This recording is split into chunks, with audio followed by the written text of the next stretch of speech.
I hate forgiveness. I think forgiveness is stupid. I hate it.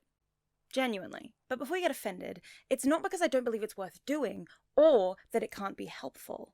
I also don't want you to take away from this video that it's better to be unempathetic or that people aren't capable of change, because you should be empathetic and people are capable of change, and we should acknowledge it when it happens. I'm talking more about the societally prescripted idea of what forgiveness is, and how actually, more often than not, forcing somebody who has been wronged to forgive someone somehow actually makes us less empathetic, not more. So let's break this down. You've all heard the phrases. Forgive and forget. Forgiveness is for yourself, not the person you're forgiving. Hatred is a poison you drink yourself. But what actually is forgiveness? The action or process of forgiving or being forgiven. Gee, thanks, dictionary. Okay, then what is it to forgive? To stop feeling angry or resentful towards someone for an offense, flaw, or mistake. To no longer want that person to be punished. To cancel a debt. Okay, that's a little more comprehensive, but it still doesn't tell the whole story, because obviously there are different contexts in which forgiveness is utilized, and even on a personal level it can differ depending on your environment. Political forgiveness is a whole separate issue that was pretty comprehensively covered by the leftist cooks in this wonderful video, so please go watch that for context on what inspired me to make this one. But I want to talk about personal, individual forgiveness. The main way we tend to understand what forgiveness means in Western society is filtered almost entirely through a Christian worldview, even if you're not Christian yourself. And forgiveness is the tentpole that most of Christianity hangs itself on, so if you are one, you tend to hear about it a lot. Christian forgiveness. Oh boy. Now, I am not Christian or religious at all, but I did attend a Lutheran school for all of high school, so I am very aware of how intensely forgiveness is pushed onto you. I have always viewed forgiveness the same way I do faith. You either feel it or you don't, and you cannot force yourself to believe it no matter how hard you try. But that's not what Christianity tells you. It says to do it no matter what, because that's what Jesus would do. WWBJD? If this stands for what would Billy Joel do, I'll tell you right now, he'd write another crappy song. Yeah, in your face, Billy Joel. It stands for what would baby Jesus do? No, it's a bracelet. You put them on. Everybody put them on. Eric Raymond's article in the Gospel Coalition talks about the centrality of forgiveness to Jesus' teachings, and specifically addresses the question of whether or not to forgive someone when they're unrepentant. Quote, "If you work to faithfully apply the words of Jesus, then you will likely encounter people who do not repent, ask for your forgiveness, or even seem like they think they have done anything wrong. How does this change your responsibility to forgive? Does it? I don't think it changes our responsibility. The answer to the question is, we can and we must forgive them." Is there a reason why I gave that man I have never met, know nothing about, a Southern Baptist preacher's voice? No. Indeed, there are countless Bible verses that back up this idea. Matthew 6 says, "For if you forgive other people when they sin against you, your heavenly Father will also forgive you. But if you do not forgive others their sins, your Father will not forgive your sins." And even more clearly, later in Matthew 18 verses 21 to 22 says, "Then Peter came and said to him, 'Lord, if another member of the church sins against me, how often should I forgive? As many as 7 times?' Jesus said to him, 'Not 7 times, but, I tell you, 77 times. Christianity views forgiveness as the cancelling of a debt, a choice you make regardless of, and in fact often in spite of, your feelings. Every person should receive your forgiveness whether they deserve it or not. And it frames it as a kind of test of faith and character as well. Like, it makes you a worse person if you cannot forgive somebody for sinning against you. God will pass his judgment upon you.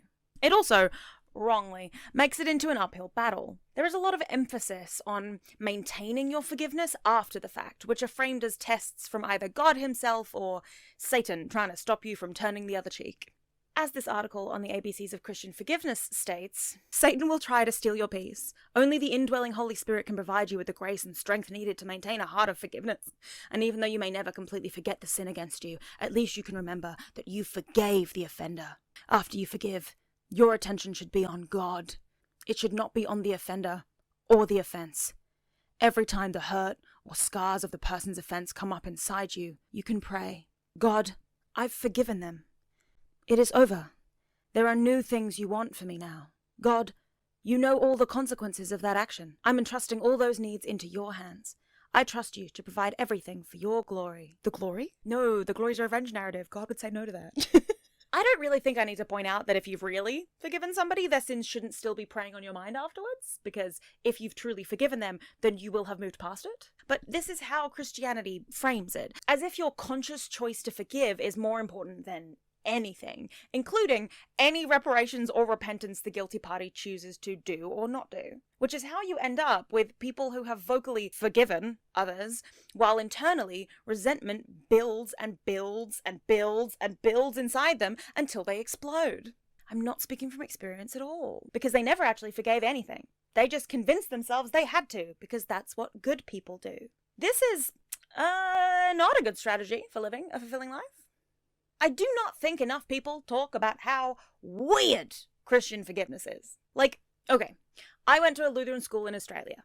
Now, Australia, pretty racist. At the time I was at school, there was a lot of discourse around stopping the boats. Those boats being from refugees escaping war-torn areas, but which the media was framing as migrants trying to get a free ride. They still do this, by the way. I don't know why I said that in the past tense. My school was pretty right-wing. It liked to pretend it was neutral and forgiving and benevolent, the way all Christian organizations do, but they suspended a kid for saying he thought gay marriage was okay to a reporter because he happened to be wearing a school uniform while he did it, even though he said it was his own opinion. However, the pastor at the school, let's call him Matthew, was actually the kind, benevolent, forgiving figure that the school pretended to be. He was repeatedly told not to let his own political views influence the chapels or assemblies, probably because his politics did not align with those in the principal's office. So, one day, he did an entire sermon in assembly, entirely about why the whole rhetoric around the boats and go back to where you came from was totally bullshit, and went against everything the Bible stood for, and any person who refused shelter to those in need should not call themselves a Christian. God, I love that man. I miss him. I hope he's doing well. And he was called into the principal's office afterwards to get scolded for, quote, allowing his political views into the chapel service. And Matthew pulled out his Bible, put it on the desk, and said, "You find a passage in there that goes against my service, and I'll apologize." Evidently, he was let off with a warning, because nobody was willing to go toe-to-toe with the pastor on Bible verses. But this school, which tried so hard to be quote-unquote neutral that it tried to punish the pastor for condemning uncharitable, unchristian behavior, is the very same school that told me the only Christian thing to do is to forgive people, even when they do unconscionable things. An entire unit was dedicated to the concept of forgiving people for the worst crimes imaginable, such as murder and rape, and why we should do that no matter what.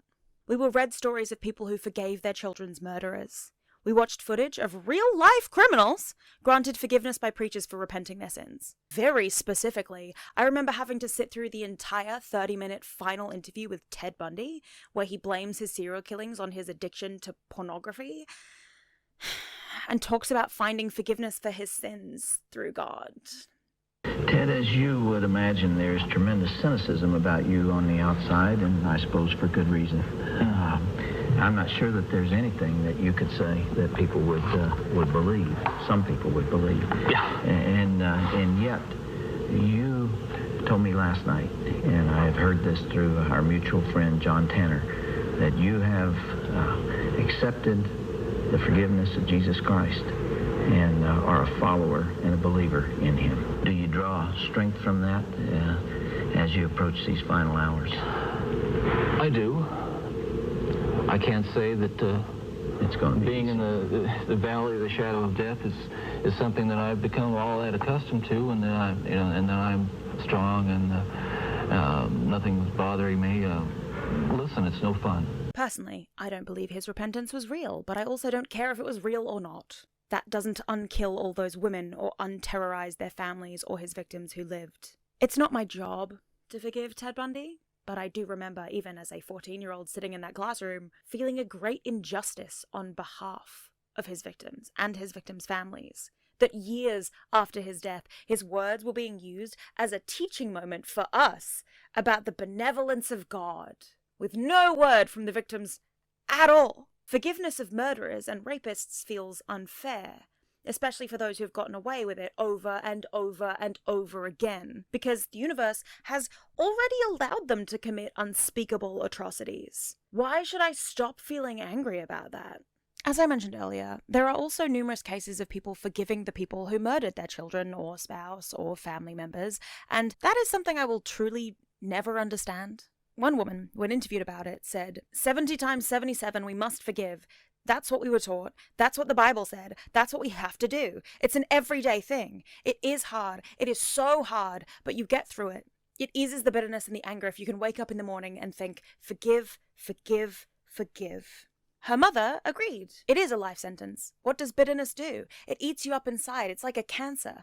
We don't want to serve a life sentence with those people. And that's a nice sentiment.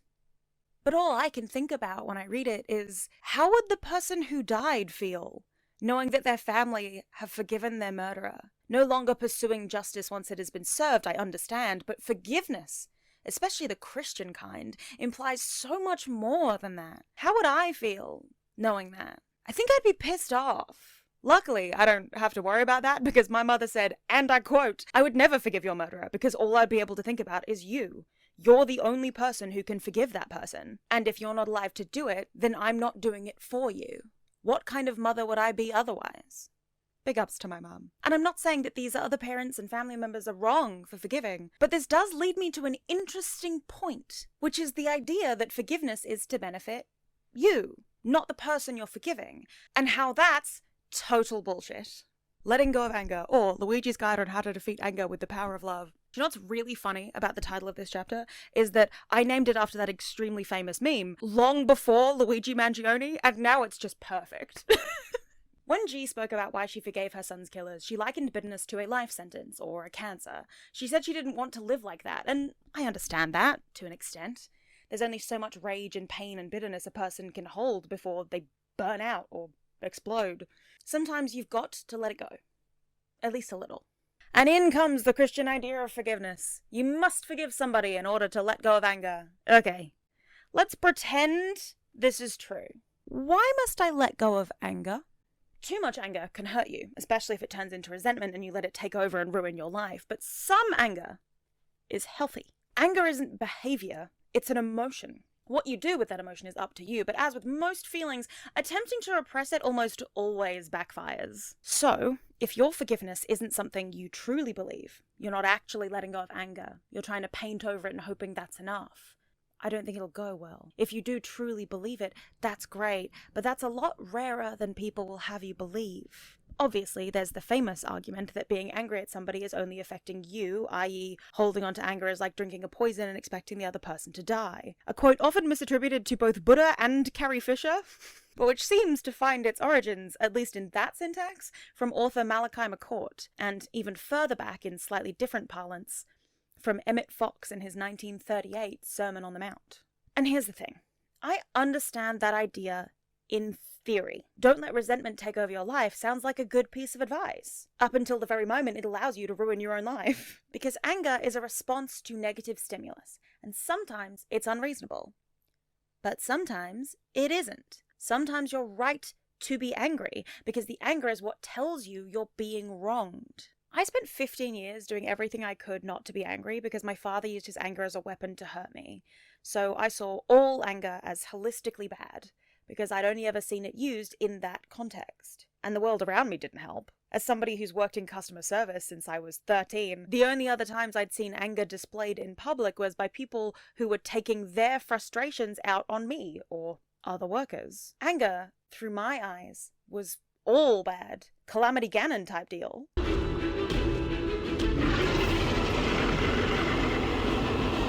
Most people have heard that poem before, or at least some paraphrasing of it. If you're raised with an angry man in your house, there will always be an angry man in your house.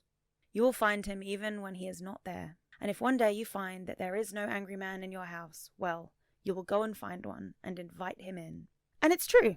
To an extent, my father's voice is always in my head, whether I want it there or not. And having been in one abusive relationship, it's easy to fall into another one. Put a pin in that. And I'm not an angry person, but I scare people. I'm an intense person.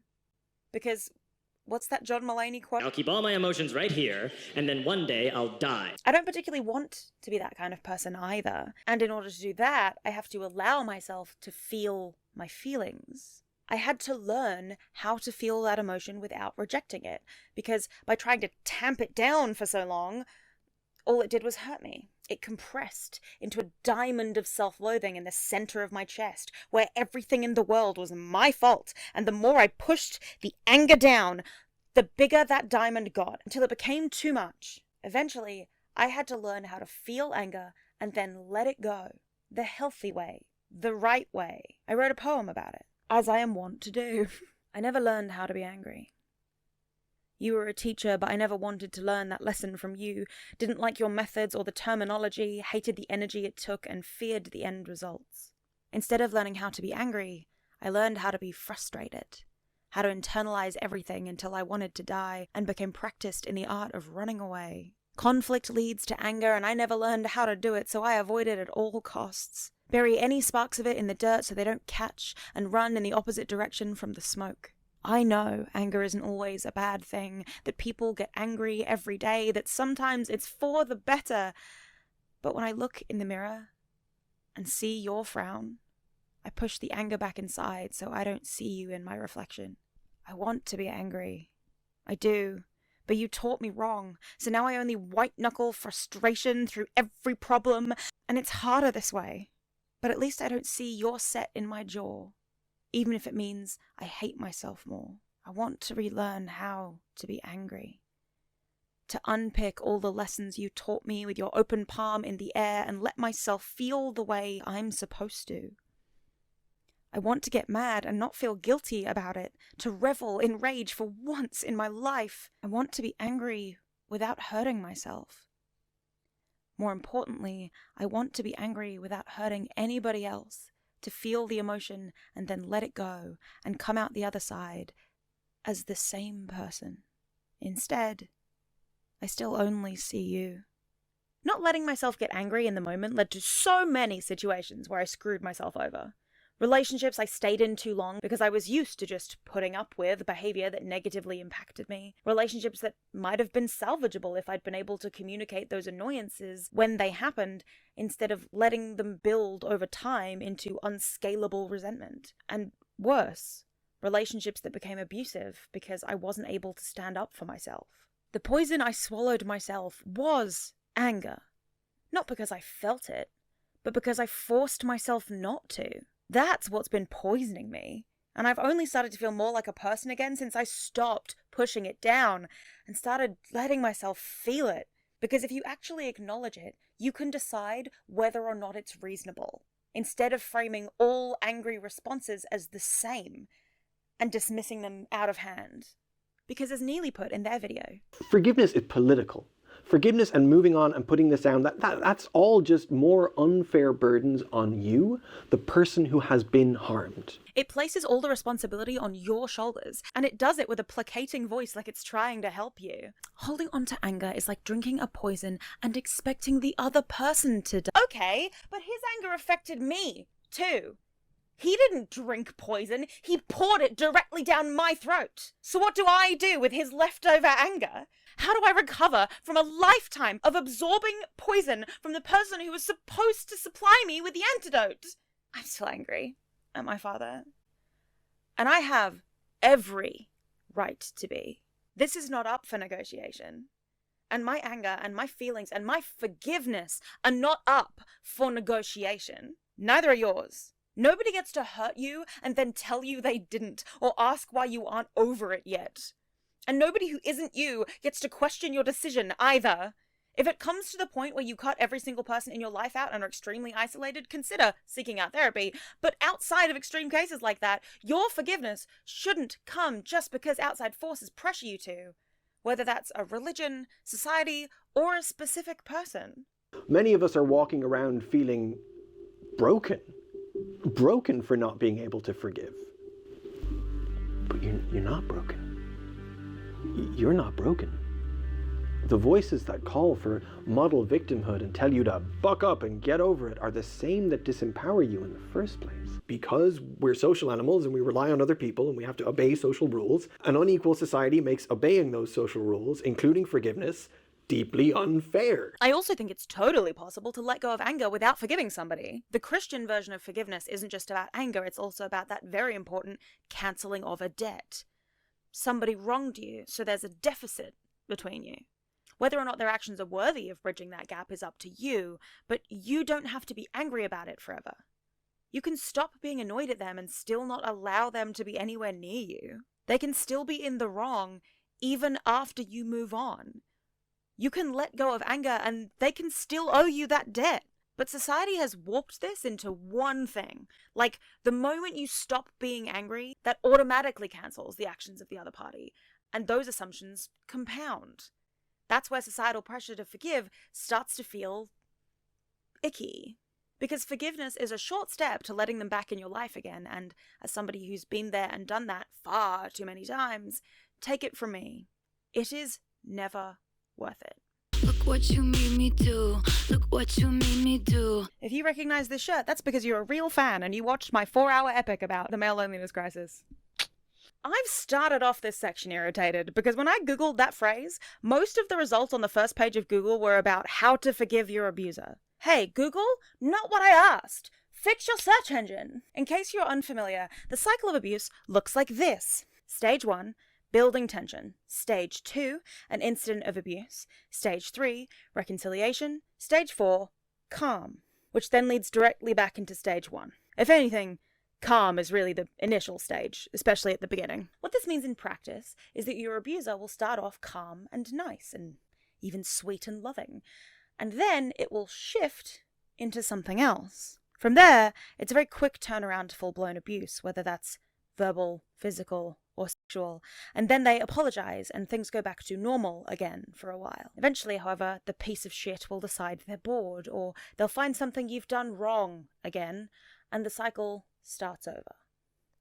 My abuser used to scream and break things and hit me, and when he was done and I was hiding in my room having a panic attack, he would come in like a completely different person to the person who'd just been yelling. He'd hold me and cry and apologize for being such a bad parent and imply that he wasn't even worthy of living. And then I would have to comfort him. The child parenting the parent. And that's the dynamic that was present between us for my entire childhood. He broke me down until I couldn't speak for crying, and then once he decided that was enough, he'd cry into my shoulder until I forgave him and made him feel better.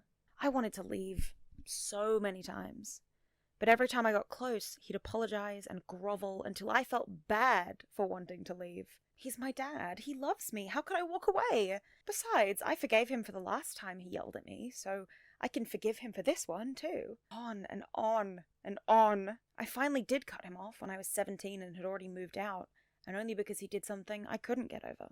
And part of the thing that made me able to cut him off was because he did this terrible thing, and then within a few weeks, he was getting irritated that we hadn't forgiven him fast enough. It really put things into perspective for me. Made me realize that all those years of forgiveness was simply enabling him to escalate that behavior. Now, does that mean that any of it was my fault? No. But was I going to let him get away with it anymore? Fuck no. My abuser did something unforgivable and still expected forgiveness. And that's because he'd grown so used to his sins being waved aside no matter what he did that he was upset when the forgiveness wasn't immediately forthcoming. Forgiveness is as much a social lubricant as it is anything else. I would argue that it is more about the relationship between the wrongdoer and society at large than it is about the victim and their experience of harm. And so let's follow that logic for a second to address some of the other burdens of healing that fall on a victim. Like I said, why does it still hurt, the social pressure to stop hurting and get over it? Why does it hurt this much? The social pressure to downplay harm. Am I crazy for feeling this much pain? The social pressure to be normal. Fucking definitely my least favorite social pressure. The pressure to be fucking normal. These social pressures can stand in the way of naming harm or beginning to heal. They can also stand in the way of seeking support. Forgiveness should come when you're on equal standing with somebody. It shouldn't come through power imbalances or political imbalances or an imbalance of love and devotion in a relationship, because in those situations, it can only hurt you. When somebody loves you and they hurt you by mistake, it's easy to forgive them because they come at you from the same place. They apologize, they make up for it, they feel bad. You don't even really think about forgiveness in those situations. You just think of it as friendship or love. You're not forgiving them as much as you are accepting a mistake they've made and moving through it. But it does involve moving through it, not over or around it. Something's telling me we should swim through it, not over it. Are you even looking at this thing? It's got death written all over it. I'm sorry, but I really, really, really think we should swim through. And I'm really, really done talking about this. Over we go. Come on, trust me on this. Trust you. Yes, trust. It's what friends do. Because if you try and swim over it, you'll end up in a relationship where you've never addressed any conflict or issues, and no amount of just keep swimming is going to stop that relationship from imploding. Forgiveness in a healthy relationship doesn't feel like forgiveness, because it doesn't feel like something you have to do. And after a while, it stops feeling necessary because the growth has long since occurred. My friend double books me once. That hurts. But if they immediately apologize, reschedule, and show me that they value my time, the hurt goes away. If my friend double books me and apologizes but doesn't follow up, that sticks with me a little bit longer, makes it fester a little, makes forgiveness feel more like a conscious act. If my friend double books me, apologizes, and then does it again, then the issue turns into a tumor, and no amount of conscious forgiveness is going to make it go away. That's what reparations are for. Forgiveness, if we want to exist in a world where it works, has to come from equality, equity, and an earnest effort on behalf of both parties to treat each other with respect and dignity. Trigger warning for gore and bodily injury, skip to this place to avoid it. One of my closest friends in the world once kicked my toenail in half. I was barefoot, they were wearing Converse, and when we stepped forward to hug, their shoe caught my big toe. I have photos, but I won't do any of you the horror of showing them. It was gnarly. I've broken toes before. I've had bad TMJ. I get horrendous period cramps, and yet this was the only time in my life where I've ever gotten close to passing out because of the pain of something. Not because it hurt more than those things, but because it felt incorrect. My whole body rejected it. And I had to wait 2 weeks for the nail to grow out enough for me to cut it off without further injuring myself, so I had to make do with wrapping it and wearing a flip-flop everywhere. I can show you photos of that. Which meant that every time they saw me, they had to see evidence of the time they seriously injured me without meaning to. They were so upset every time they saw me, even when I told them I didn't blame them at all. And there is no part of me that ever felt I had to forgive them for it. Not just because they didn't mean to. Plenty of people injure you without meaning to. That's what being human is. But because never, at any point, did they try and circumvent blame or wave it away once the moment had passed. They didn't minimize the injury or try to forget it, and they didn't turn it back on me to make it my fault. When, to be quite honest, I was the one who went to greet them barefoot. So, really, it was my own fault. They took the blame, apologized, and meant it, and I never needed anything from them after that, because they were my friend, and that's all that matters. Forgiveness only ever feels like forgiveness, TM, when it's coming at your own expense after somebody has hurt you. A couple of years ago, one of my friends, let's call them Nup and Saddam, treated me in a way that my other friends and my mother immediately deemed unforgivable, because they all love me, and they don't want me to be hurt. And the way I felt after this incident with my friend was obvious to them, and for once it was obvious to me. So, for 6 months, I stopped talking to Nup and Saddam. This was a big decision for me, as I've only ever cut off 2 people in my entire life, and they were my abusers. And in fact, at the time, I'd only cut off 1 of those people. I blocked someone briefly in my first year of uni, but it didn't last and we were amicable after that. Because I've never really been the type of person who could hold a grudge for too long. I just feel guilty about it after a while.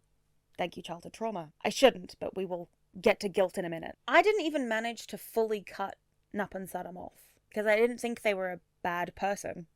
Not really. It was just that they hadn't taken my feelings into consideration. And while I was not going to run around telling anybody else they were a bad person, it was enough to shake me. I didn't block them. I just stopped talking to them. I lived in a different city, so this was easier than it would have been otherwise. And for 6 months, we just didn't speak. But eventually, I was back in the city, and I saw them again. And they apologized. Sincerely. And I believed them. Everything they said felt like they were coming from a place of sincere regret, and I felt respected in that moment. So I decided to forgive them because it felt unfair to end a friendship over that one moment. And it really did feel like they cared about me. But forgiving Nap and Saddam never felt stable. Foreshadowing is a literary device, and bringing them back into my life again didn't make me feel comfortable or understood or loved in the way our friendship had before. Not because I didn't want it to, but because that trust was gone. And that's the part they don't tell you about forgiveness. Where do all those negative feelings go? They don't go anywhere unless the person who did the harm actually does the material work to make up for it. And of course, there are cases where the lack of forgiveness builds into a complex whereupon nothing they do will make you feel better. But in that case, it's better to walk away and work on yourself anyway, no? I also want to be very clear about the fact, and I know I already mentioned it at the top of the video, that this video is not about endorsing an idea of the world where we're all just bitter and mean and can't let go of things. Me advocating for a less pushy form of forgiveness, a less societally mandated form of forgiveness, is not me saying you should just be holding grudges for the rest of your life and foregoing trust for anyone as soon as they bend or break it, even in the slightest. That's not what I'm saying. And I also think that the kinds of people that have a tendency to overplay their hand as far as it comes to withholding things like forgiveness are more likely to be on the abusive end of the spectrum than otherwise. Refusing to forgive somebody for perceived slights, no matter how small, is also incredibly damaging. Holding that over somebody's head is incredibly damaging. So when I'm talking about not forgiving people, if that's better for you mentally, I mean that. If you're the kind of person, or you know the kind of person, who is going to hold something that you did over you from years ago and use their forgiveness as a bargaining chip, that's also not what forgiveness is, and that's also not what I'm advocating for. If somebody makes you feel unloved, and you forgive them for it, and they deserve that forgiveness, they'll never make you feel unloved again. Not because they won't ever screw up, they almost definitely will, but because they'll be putting in the effort. And that act of caring alone, to feel remorse for the screw-ups and try again, makes forgiveness as easy as breathing. And if it doesn't, that's probably something you should work on. The friend who hurt my foot also put me in a situation that sucked a couple of years later. And they shouldn't have done that. But they felt awful, and they've never done anything even close since. If somebody makes you feel unloved, and you forgive them for it, and they don't deserve that forgiveness, you will never feel comfortable with them again. Because when they screw up again, and they will, they won't put in the effort. Every time they overlook your feelings, it will make you feel smaller. Every time they slip up, you'll be reminded of the worst thing they ever did, and you will remember that they were able to treat you like that. And there's the rub. When you forgive somebody who doesn't deserve it, your forgiveness makes it easy for them to treat you badly again. Because then that person gets it into their head that if she can forgive me for something as unforgivable as that, then surely she'll forgive all the smaller things. And they'll be right.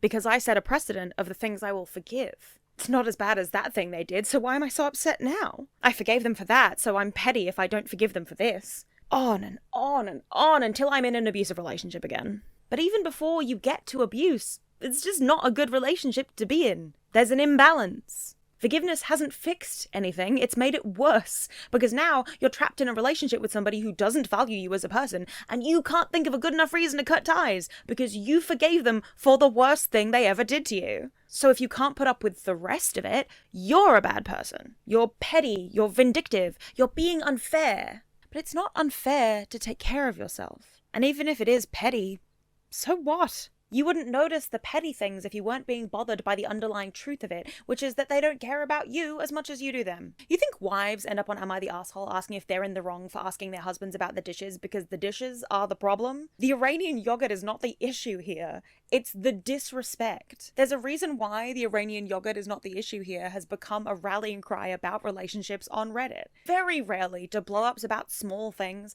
actually come from those things. It's always from something bigger you haven't been addressing. Another phrase that has recently picked up some steam on Reddit underneath bad relationship posts is, it's always interesting to compare the straw that broke the camel's back with the anvil that preceded it. I've had issues with my friends. some that I caused, some that they caused, and the reason why we're still friends is because we both put the effort in to mend those issues, work through them, and figure out how to have them not repeat again. Most of the time, they're caused by me not communicating when they've done something that has hurt me until far later, and then me seemingly having a go at them out of nowhere for something small. Now, I do need to get better at this, and I have, but this is where the guilt comes in. I feel guilty about everything, constantly, all of the time. Before you ask, no, I'm not Catholic, but I do feel the need to same hat them every time I see them talking about the bone-scorching guilt they feel if they eat a single extra biscuit to everybody else. You walk in the room, you see the plate of biscuits, there could be other things going on in the room. The room could be on fire. It could be full of naked clowns killing each other with crossbows. This doesn't matter to you because all you see is the plate of biscuits. Because you think, oh no, I'm going to eat them. I know I am. I'm going to eat them. I'm going to eat them all. Oh no, I know I am. I'm even walking towards them. I wasn't aware of that, but I am now. I've actually started to eat the biscuits. Help me, help me. Oh, they're delicious. Oh, the shame, the shame, the shame. Because I was raised in an abusive household. And in an abusive household, there are no hard and fast rules to follow in order to avoid being screamed at. One week you'll be torn to shreds for taking an extra piece of fairy bread at a party without asking, even though you didn't have to ask the previous times you were offered any. The next week you'll be berated for not taking anything from any of the plates people offered you and making him look bad by not participating in the party more. You can't win. And so you grow up not having a baseline for right and wrong. You have the big stuff down. Don't murder people. Don't steal. That comes from morality, which you learn through moving through the world, going to school, treat people the way you want to be treated, etc. But in a very internal, personal way, you learn to view everything you're doing as something wrong, even when you know it's not. It's called a double bind. According to the American Psychological Association, a double bind is a situation in which an individual receives contradictory messages from another person. For example, a parent may respond negatively when their child approaches or attempts to engage in affectionate behavior, but then, when the child turns away or tries to leave, reaches out to encourage the child to return. The day my therapist labeled this, it felt like coming up for air after being trapped in a riptide, because I didn't know it was an abuse tactic, because it was just reality to me. Never trusting the things people said, always thinking everything was my fault. That was just how it was. I probably couldn't have even isolated specific instances of it before I brought up one situation in passing as context while trying to explain something else. And then she stopped me and said, hang on, double back. This isn't normal. This is a deliberate tactic. The moment she explained it, I remembered hundreds and hundreds of times throughout my childhood where this was my reality. You're living in a permanent state of uncertainty where no matter what you do, you can never get it right. Because even if you get it right once, it's not trial and error. You'll attempt to repeat that good behavior again later, and suddenly it's the bad thing. And you're in the doghouse again, and you have no idea what you've done wrong. You did what you did last time, which saw good results. And now the opposite is happening.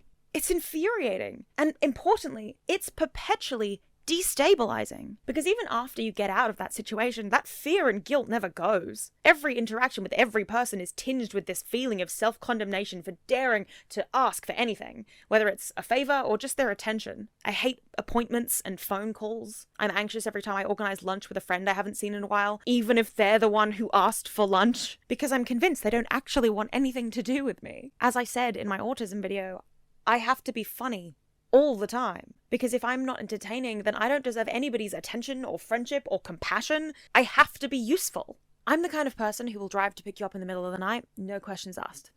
And it's one of my best traits and something I'm very proud of. But it's also to my detriment sometimes, because it means I will sacrifice huge chunks of myself or my money or time to people who probably wouldn't do the same for me. I'm working on it, but it's a process. Self-worth doesn't happen overnight, unfortunately. It's a hike up a huge mountain in the dark with only a compass and a torch. You'll get to the top eventually, but your surroundings will not make it easy for you. And the guilt informs the forgiveness. Because when you're made to feel like the problem just for existing, them screaming at you or threatening to hit you or even actually hitting you, starts to feel like punishment you deserve. You're guilty of something, right?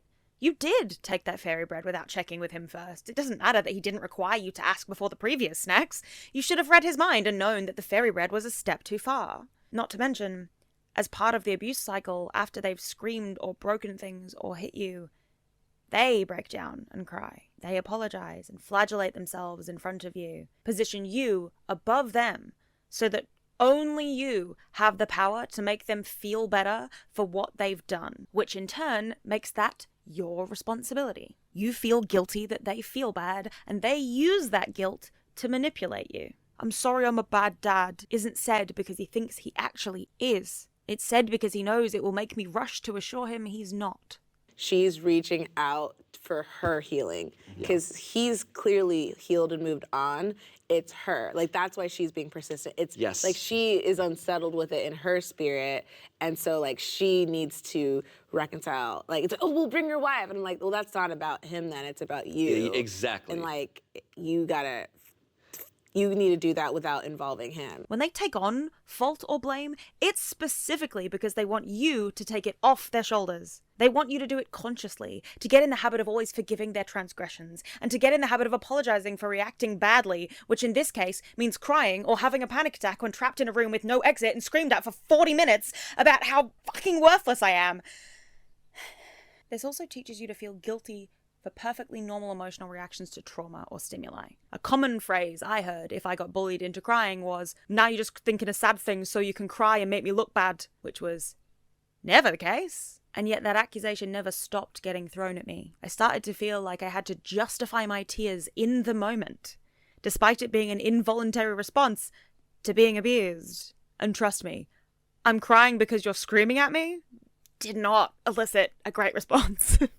Naturally, because I grew up in a household where everything I did was wrong, I became obsessed with needing proof of things. Because I got used to being told I was lying if I didn't have it. This goes for everything from my actions to my own emotions. It might be a driving factor in why I love research so much, but we don't have time to unpack all of that. However, it does mean that I went down a rabbit hole for this video, and I found a study in the European Journal of Social Psychology from 2016 called "Forgive Them for I Have Sinned: The Relationship Between Guilt and Forgiveness of Others' Transgressions." They researched the correlation between feeling guilty and your propensity to forgive others. Quote, "We suggest that guilt not only motivates transgressors to earn forgiveness, but also to grant it.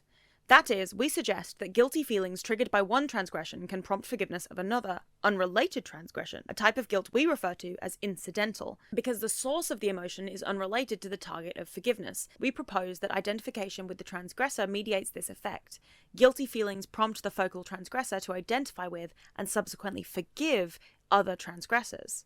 In short, feeling guilty can lead someone to feel more forgiving towards a fellow wrongdoer." They did 4 different studies, which removed different variables, and I highly recommend reading the results because it's truly fascinating. The 3rd study narrowed in on people's propensity to forgive others when they're closer to them. We looked at several dimensions of forgiveness, including that related to reduced avoidance of the other person, reduced desire for revenge, greater willingness to wish the other person well, and a question explicitly aimed at gauging people's general intentions to forgive the transgressor. We found a significant effect of guilt on both forgiveness related to wishing the person well and on people's explicit intentions to forgive the other person. There was also a marginal effect of guilt on overall forgiveness. Identifying with people who have harmed you comes from that sense of morality I mentioned earlier. I know that I'm human and I fuck up sometimes, so I understand that other people do that too, and give them more leeway. And the more you're aware of your own mistakes and failings, the more you can empathize with others. Being close with the person that hurt you only amplifies this, because in most cases,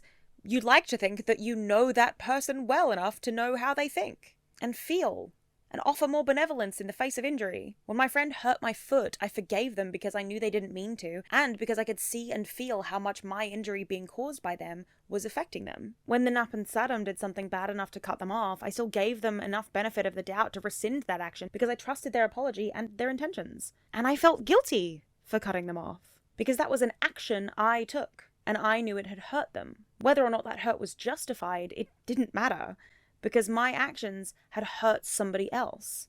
So I felt guilty, which is probably part of why I took it back, and why I then continued to put up with increasingly hurtful behavior for the next year.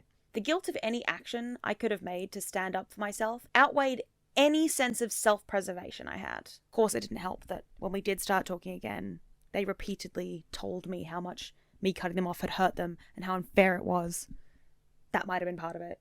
The study concludes, according to an oft-quoted proverb, people in glass houses should not throw stones. According to our research, many of them do not, particularly those who feel guilty of their own transgressions. Across 4 studies, we found that trait and state-based guilt led transgressors to forgive unrelated third-party transgressors through their heightened sense of identification with these transgressors. Together, these results suggest that guilt may be more than just a force that leads us to make amends for our own past transgressions. It may also lead us to forgive others for their transgressions. Jury's still out on whether or not it's a good thing, but living in the digital age means that a lot of our conflicts come with built-in receipts. Rather than just repeat every action on loop in my head to torture myself, I can now go back and reread messages, listen to voice notes, really make that torture into Ultra HD 4K surround sound. Something I've noticed is that I apologize constantly. Nothing makes you realize how abused you are on the inside despite all of your hard work than when you go back over an argument that in hindsight wasn't your fault at all, only to listen to a voice note where every second sentence is an apology to the person who is actively hurting you. That shit hurts. I listened to those apologies, the tearful promises never to do it again. It, in this instance, being anything the other person doesn't want me to do, regardless of how reasonable the demand is. And it just makes me cringe. It makes me wince, makes me embarrassed. Who is that person? They're pathetic. They can't stand up for themselves, even when they're obviously not in the wrong. And they keep letting people get away with treating them badly just because they don't want to rock the boat. I don't want to be pathetic, but unfortunately I have the receipts. I'm working on it, but it's an excruciatingly slow process. It's hard to undo your entire life pre the age of about 24. For the record, I'm now 26. 2 years of work. But it is work. Forgiveness via guilt makes sense, right? If you can feel bad for how your actions have hurt others, you can understand how another person who has hurt somebody might feel, and you're more likely to waive their sins. Likewise, the opposite is true. Those who feel less guilt are less forgiving, because they assume others are the same as them. The study points to a strong correlation between guilt and forgiveness, but almost none between shame and forgiveness. Because guilt is about how you've affected others. It's a social emotion.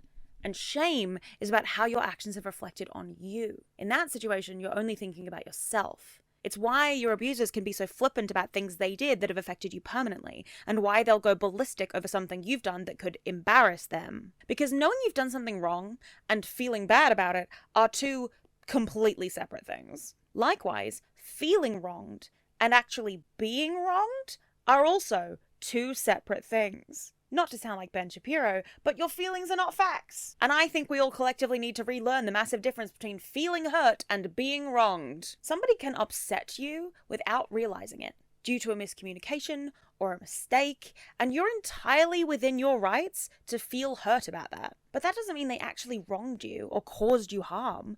And it definitely doesn't mean that you get to use that hurt to impose your boundaries onto somebody else, a la Jonah Hill. Because boundaries are something you put down for yourself. If you know you're triggered by sudden loud noises, it is your responsibility to set your own boundaries and attempt to remove yourself from a situation with those noises, or to protect yourself and your feelings if you do encounter them. It does not mean that you're entitled to walk through the world banning everybody else from ever making a loud noise lest they trigger you. Your boundaries are your responsibility. My friend Tom loves football, and sometimes when I'm at his house, he watches football, and sometimes he loudly shouts at the football on the TV.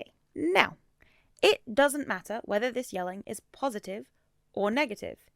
If I don't know it's coming, I will start to shut down, because men yelling is extremely triggering for me. Especially when he jumps up as he yells, because my instinct is that he might be coming at me. To be clear, Tom would never do this, and I know that, logically. But trauma doesn't operate on logic. It operates on instinct and learned responses to stimuli. So, the first time this happened, I completely freaked out. Shut down. Couldn't speak, couldn't focus, tried to figure out how to function enough so that I could get to my car and get out of the house. And eventually, he noticed I'd gone quiet, and when he realized it was because of him, he was devastated. He apologized, he promised it wouldn't happen again, he made sure I was comfortable, and it wasn't until after I'd calmed down that I was able to tell him that it wasn't his responsibility. I'm not going to walk into the house when he has football on, something he loves, and tell him to turn it off because it's triggering.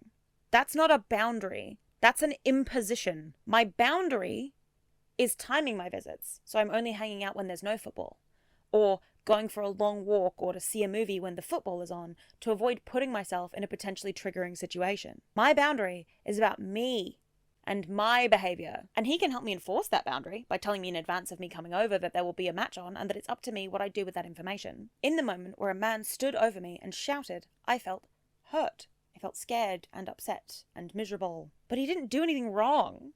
He didn't actually hurt me. And that's something I feel all of us could practice a little more. Taking note of the difference and reminding ourselves that other people are human too. Because abusers don't do that.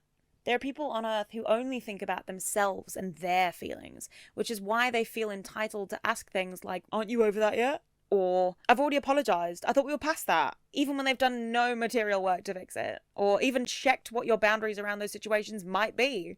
There will always be a limited time in which you're allowed to be upset at something before you must smooth your feelings over because they start to feel wronged. They haven't been. Your feelings are not abusive. Only your actions are capable of that.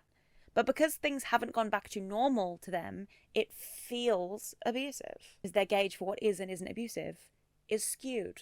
I feel like I'm starting to really like Natalie, but like I would forgive Ashley, bro. He would forgive Ashley. For what?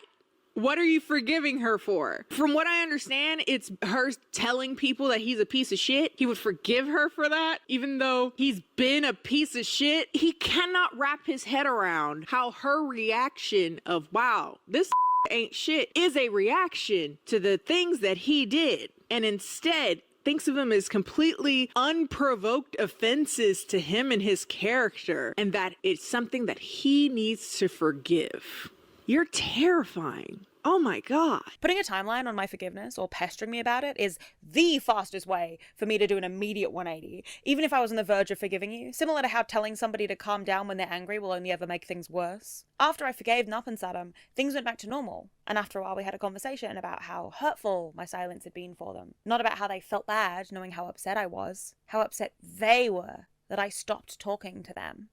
How unfair and unreasonable it was that they weren't able to be involved in my life. How hard it was for them. They treated my silence as punishment rather than a reasonable and, in fact, looking back, really quite tame reaction to the incident. Do I wish that I'd conveyed my feelings better at the time? Yes. But as somebody who is supposed to be one of my closest friends and who should know what my emotional reactions are to things, the fact that they chose to view my silence as an action and not a lack of action is extremely telling. I know people who use silence as a tactic, and I have no desire to be around them. And people in my life know this about me. When I'm silent or withdrawn, it's never because I'm trying to prove a point or being mean. It's because I'm not doing well, and I don't have the spoons or the mental capacity to be able to communicate. In this case, my extended 6-month silence also came from a frustration that they hadn't ever really apologized for what they did. They'd apologized over text the next day, but as you can probably expect, it wasn't particularly genuine, and it came with a nice side of guilt tripping. Apparently, when I left, I slammed the doors. So that's actually equally as bad as being a bad friend. Because what if I disturbed the neighbors as I was leaving? Perish the thought. It was frustrating that this was getting brought up in their apology, especially considering that I hadn't slammed the doors when I left. I just hadn't caught them before they closed, which I usually did. So I told them I wasn't willing to talk about it. Eventually, when we met back up in person and did talk about it, I felt they actually understood what they did wrong, so I let it go. But in hindsight, it's very telling that even during their initial apology, they had to remind me that my behavior was problematic. As my mother pointed out, even if I had slammed the doors, it was only 11 p.m, and also I was entitled to, considering what had transpired between us. Tone policing people's reactions is never not going to be shitty. A similar thing happened when I finally chose to end this friendship.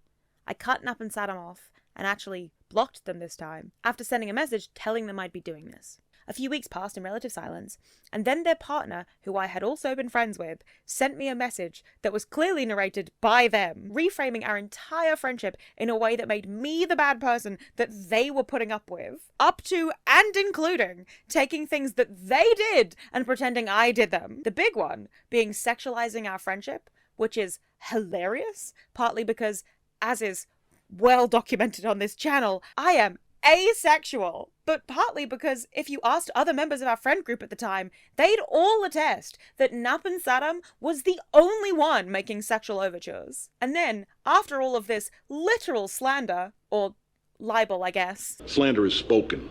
In print, it's libel. Still complained about me not being the adult and talking about it. But, like, if I am actually that bad of a person, like you keep saying, why would you want to be friends with me? Why are you so offended that I left? Surely you'd actually be relieved to no longer have me around if any of that was true. My response to their abusive actions made them feel like the victim, because I wasn't responding in the way they expected. That doesn't make them a victim of my abuse. That makes them an asshole.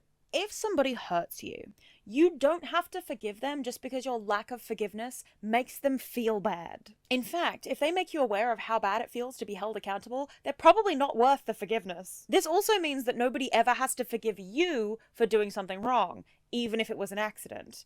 Even if the last thing you ever wanted to do was hurt somebody. It means that when that person isn't talking to you or things are awkward, you should be self-reflecting, figuring out how to be better instead of self-pitying and only thinking about how hard it is to not be forgiven. And you might do everything right and still not be forgiven. That is allowed.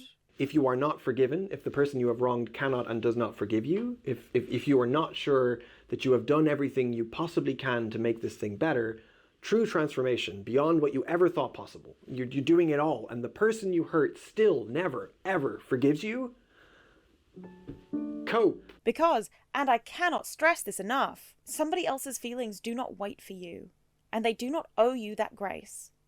You shouldn't behave better to be forgiven. You should behave better because it's the right thing to do, and in order to not make the same mistakes in the future.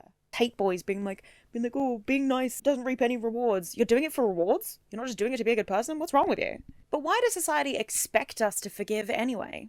Pay no attention to that man behind the curtain.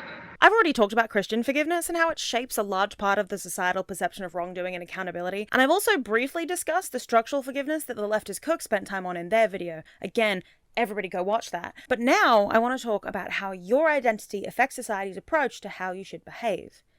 Let's start with the obvious. Misogyny.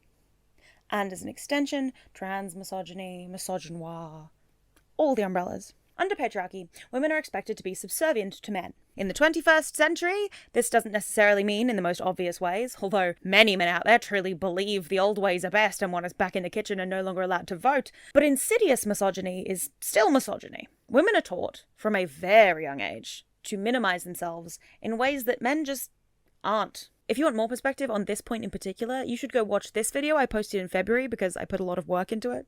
But due to the societally created idea that women are more nurturing and caring, it means that when we're not, it's considered a really bad thing. Unforgiving women are seen as colder and meaner than unforgiving men. If you need proof of this, go look at the comment section under any clip from a TV show where a woman is doing something controversial.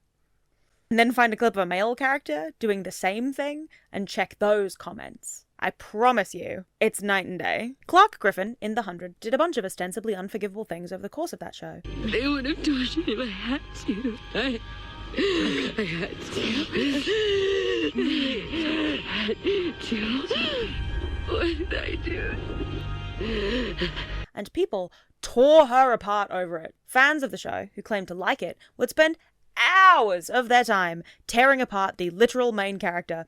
And at that point, clearly you're not having fun anymore. Why don't you just take a break? But those same people would rush to defend Bellamy for his actions. And while I love Bellamy, if we're judging him against Clark, they're pretty even in terms of horrific choices, which is why I loved the show.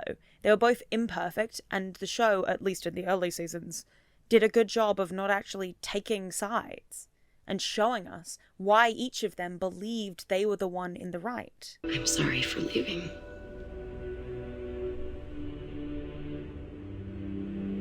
I knew I could, because they had you. The show actually started going downhill once it took sides against Clark, presumably because they'd seen those loud fans and decided to indulge them rather than ignore them. Because it stopped being an interesting exploration of flawed people forced into corners with no good choices, and started being a soapbox to preach on about what's right and what isn't. Clark, for the latter seasons of the show, is just constantly made to apologize for her past actions, even when she's repeatedly shown to have repented and made up for them tenfold. Characters will hold their grudges and throw them back in her face anytime she fucks up, and as a viewer, it's exhausting. Partly because it's fucking boring television, and partly because it's gross to see. Monty thought we deserved a second chance. Not for nothing, but this is like your 5th chance. Yours too, Murphy. Very good. Your friend Monty gave you a second chance, but now what? Salvation comes from faith and good works. When you do, not when you say. You haven't done anything yet. If they really can't forgive her, then they should cut her off, rather than keep her around and keep making her make those hard decisions that they then blame her for, just so they have somebody to pin that blame on. But if Clark retaliates, she's in the wrong. It's frustrating. She's not the only example of this, by the way. Buffy is another good one. The way her friends depend on her for everything, and then lash out at her when she crumbles under that pressure or makes a bad call.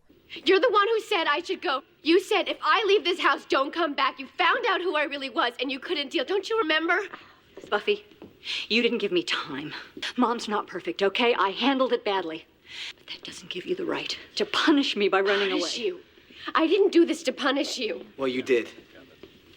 You should have seen what you put her through. Pretty much every female character in Game of Thrones has also received this treatment, either from the narrative itself or the fans of the show. Fans in heavy air quotes there. To the point where the writers decided to make Sansa and Daenerys hate each other for no reason, in a way that went totally against their actual characters, because fans liked one woman over the other, so they can't both be in the right. They must be pitted against each other. Your brother.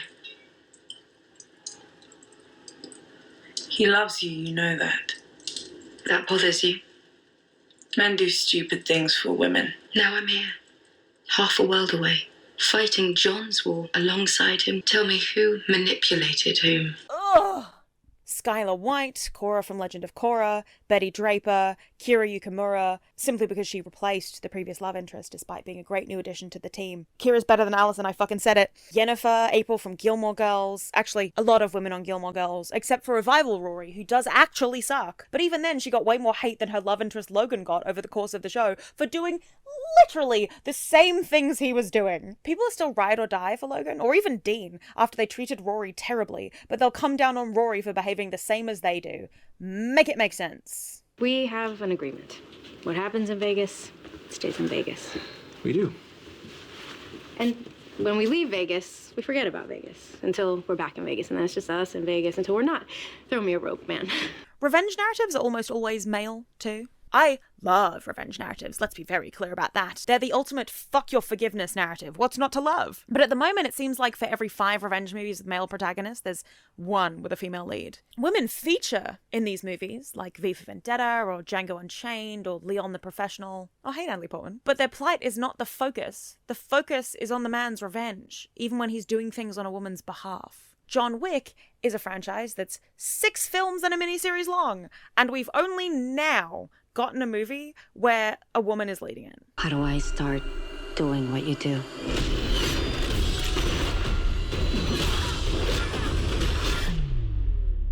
Looks like you already have. Kill Bill is, to date, the only movie Quentin Tarantino has made where the woman's quest for revenge is the one he's focusing on. Jackie Brown doesn't really count. She's barely given agency in that film, let alone given the central focus in regards to her revenge.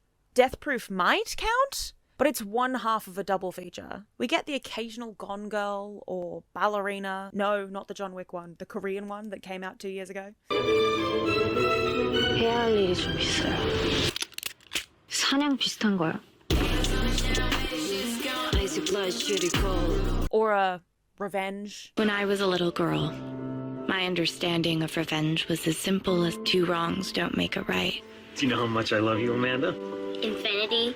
Times infinity. But when everything you love has been stolen from you, someone has to pay. But most female-led revenge movies and shows don't give us violent protagonists in that traditional action movie sense. A lot of female-centric revenge stories are either tamer, using no violence at all, but social capital instead, a la 9 to 5, First Wives Club, Mean Girls, or Do Revenge. Or, if they do use violence, the story spends just as much time on showing them being victimized first before it allows them their explosive revenge, usually in the final act of the film, a la Carrie, Revenge, Heathers, and Blink Twice. Some of them end with the woman deciding her revenge is completed, or in forgiving the other person, like in Do Revenge, or Marnie, or Mean Girls, or even in a very vague sense, movies like Legally Blonde, which isn't technically a revenge movie, but it has a similar arc. And you'll notice that most female revenge films are often centered around taking down other women, as in Mean Girls, Do Revenge, and Heathers. Or, if they're up against men, the main focus is either on male infidelity and bad relationships, like First Wives Club, Gone Girl, The Bad and the Beautiful, Poor Things, The Other Woman, Double Jeopardy, and She-Devil. Or, the justification for revenge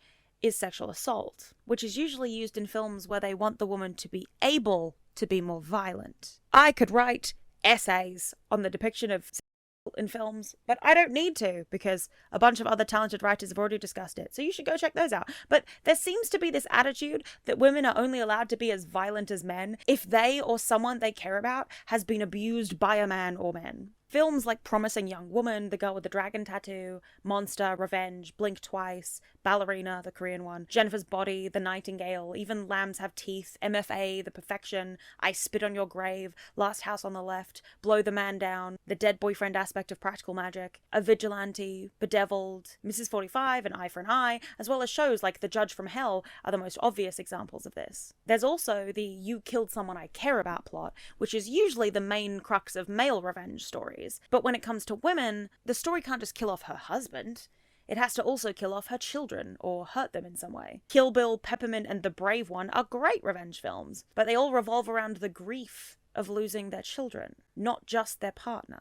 I think part of this is because it's a lot easier for audiences to swallow female characters engaging in violence when we have what feels like a valid justification, in a way that general audiences don't seem to need as much hand-holding for when it comes to men. Leon the Professional, Old Boy, and Taxi Driver are all about morally grey men with a weirdly inappropriate relationship to a woman young enough to be their daughter. But who cares, bro? Those fight scenes rule! Don't get me wrong, I love those movies, but I don't think I love them for the same reasons a lot of men do. Men enjoy those movies for the fantasy of being like those men, of being a hero to a young woman, whether she's a love interest or a child insert or somehow both. Ugh. Which somehow applies to 2 of those 3 movies, because when you strip them down to their base tenets, revenge movies are about giving the green light to violence. You justify violent acts in the narrative so that audiences can enjoy it without feeling guilty about it. Why do you think I love them so much? I need a vehicle to ignore my guilt for 5 minutes. I'm not going to give you a lecture about fridging women, the act of killing a woman off to serve a man's character development or to push forward his narrative, but I will say that it's often how a man's revenge arc is kicked off. Either that or his partner's raped. Or maybe she's and killed, so he must avenge her. The Crow, maybe the pinnacle of these kinds of revenge narratives, is centered on a man's grief upon his girlfriend's sexual assault and tragic end, bringing him back from the dead in order to enact revenge on the people who hurt her.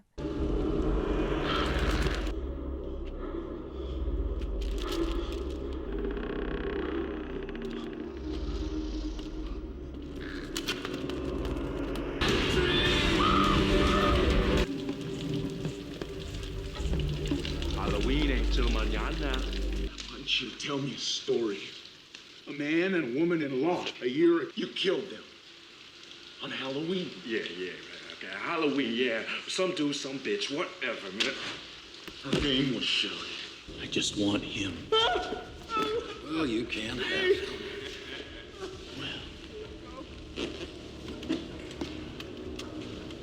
I see you have made your decision. Kill him!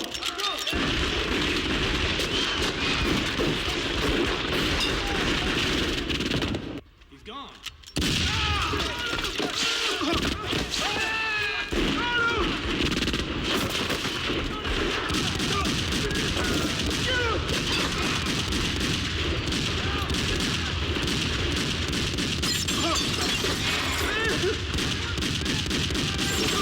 I love The Crow. I'm not criticizing any of the other revenge movies I just mentioned for their violence or embittered protagonists, but I'm especially not criticizing The Crow because it was written by a man trying to make sense of the utterly senseless loss of his fiancée to a drunk driver. The Crow as a narrative is about grief and pain and loss as much as it's about revenge, which is why I think it works better for me than a lot of these stories. Women can go on a vengeful rampage if they've been assaulted, or their friend has, or their child has died, or is in danger. But when was the last time you saw a John Wick-style movie where a woman goes apeshit because somebody killed her cat? I was going to bring up the Korean film Kill Bok-soon as an example of a movie where the female lead gets backed into a corner and has to murder her way out, revenge style, without an underlying feminine motivation. But then I remembered a big part of that movie is her wanting to protect her daughter from her hitman lifestyle. And I'm not saying I don't like a lot of these movies. I fucking love these kinds of movies. I mean, the fact that I can name them all says something, right? But I'd like to watch a female revenge flick where somebody kills her husband. Just her husband. And that's enough to tip her over the edge. Or she gets screwed over in an action movie way. And then she goes action movie on them. The only example I can think of that does this is, somewhat hilariously, the Kissing Kate Barlow subplot in Holes, a children's movie from the Disney Channel. Just like you in a cloud. Something! Yeah, girl! How you like me now?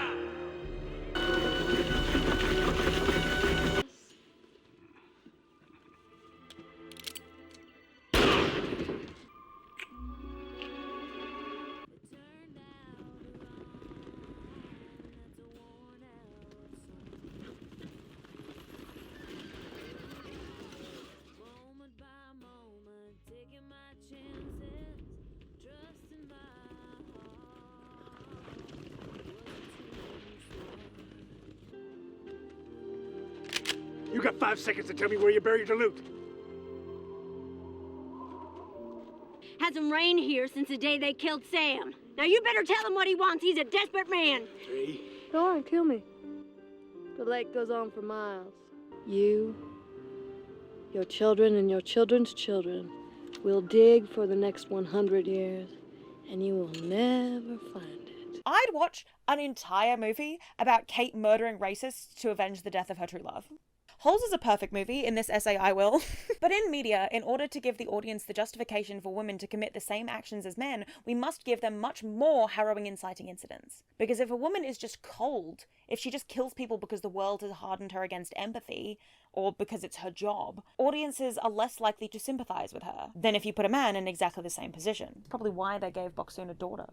So when he finally butchers his abuser, we ain't sad about it. Hell, we helped. F you, Cazador. Meanwhile, in real life, women aren't playing by the same rules as the Neils of the world either. I think we all do this to some degree. When someone wrongs us, when someone cuts us off on the highway, we have to make the other person pay, in as much, if not more so. They have to think twice about a walk in broad daylight because some unhinged guy might decide to work out his problems on them. They have to watch how they speak because every word and tone gets scrutinized. They spend hours managing how they look just to be taken seriously or left alone. And when something does happen, they end up like Inigo Montoya. No knight in shining armor, no reparation, no courtroom triumph, just wronged, alone, and stuck. This matters for writing women and anyone else outside your personal bubble because morality isn't a universal law. The same choice doesn't always mean the same thing for two people under wildly different pressures. The Last of Us Part 2 was important because it leveled the playing field. It was a rare story that let women do what so many Liam Neesons have done before. Take their own justice, consequences be damned. The cycle of violence hand-wringing never needed to be included. We watched Ellie grow up. We watched her dad get murdered in front of her, and when she goes out to punish the person who did it, we're on her side, because she's our friend, even when she does things we might not do ourselves. We admittedly don't tend to feel the same about Abby, but there's a very simple reason for that. She's very unlikable. I'm not even just expressing my own opinion. Her friends in the game don't like her. Her dad died not because of random cruelty, but because he was about to cut out a teenager's brain, and then another dad stepped in to stop it. So she spends years ignoring her own life to train up and get revenge, dragging her friends along, torturing Joel to death while his kid watches. And then there's also this time... She's pregnant. Good. She's the villain, and that's okay. She's a good one, and it's not unbelievable. Sometimes people suck. It's only a problem because the game tries to convince us we were wrong for judging her before we knew her dad saved a zebra and she isn't mean to trans kids. And so she and Ellie are essentially the same. but they're not. It doesn't help that the cycle of violence lecture is one I've seen wedged into another woman's story this same year. It was never important in Arcane either until they decided to take a moral high ground on everything that happened in the first season, and it's just not that deep of a message. It's like the world's most freshman dorm room epiphany, and it's insulting to have it presented to us like we just have never thought about it before. It's like if a billionaire tells a homeless man that the root of all his problems is that he cares too much about money. Here's an epiphany for you. Most of the time, one side of an argument is actually just more wrong. Some revenge stories end with the woman forgiving the person who wronged them or deciding to drop the revenge because they found inner peace and no longer need to commit revenge. And that's always a huge bummer.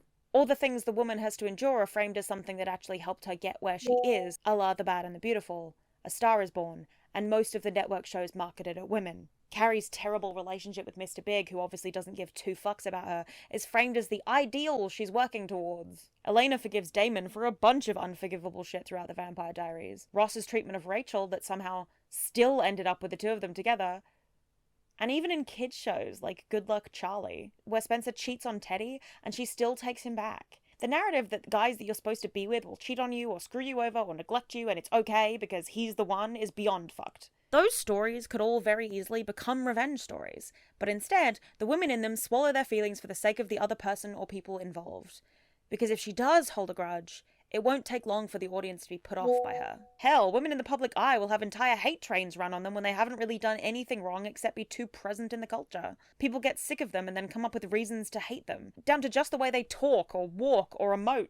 If you want a more in-depth deep dive into this, I'd watch this video by Little Shop of Ali, which does a good job of unpacking the differences between disliking somebody for their actions and disliking them just cause you don't like seeing them on your screen. You can also watch my video that I made a couple of months ago about the cultures turning on Chapel Roan. That's baked into our culture, and not just ours. I love K-dramas, but if I had a nickel for the amount of times I've started watching something and been enjoying it, only for the conclusion of the show to be, and she forgave them for being shitty to her for her whole life, I'd be on a fucking yacht right now. Thai dramas are guilty of this too, especially when it comes to parental abuse. And when you bring this up in fandom circles, there's always this divide, because some people justify it with, well, that's just the culture. And it's like, okay, bad things being a part of a particular culture does not make them less bad. Look at America and guns. Also, reducing an entire culture down to, well, all Asian parents are abusive, isn't the slam dunk you think it is. Put a pin in that, I'll get to that later. The insidious misogyny of female-centric forgiveness narratives is something that I could discuss at length, but it's not the only issue I have with forgiveness in media. Wait, is this fucking play about us? With the exception of most revenge stories, forgiveness is frequently held up as the only choice to make in order for the story to find closure or the characters to be happy, and once you notice, it's impossible to unsee. Before I list off any of these examples, I want you to know that I actually like most of these stories, or characters, but that affection does not take away the damage that the endemic forgiveness narrative does to the societal idea of recovery from abuse or hardship. Lady Bird sure is a movie.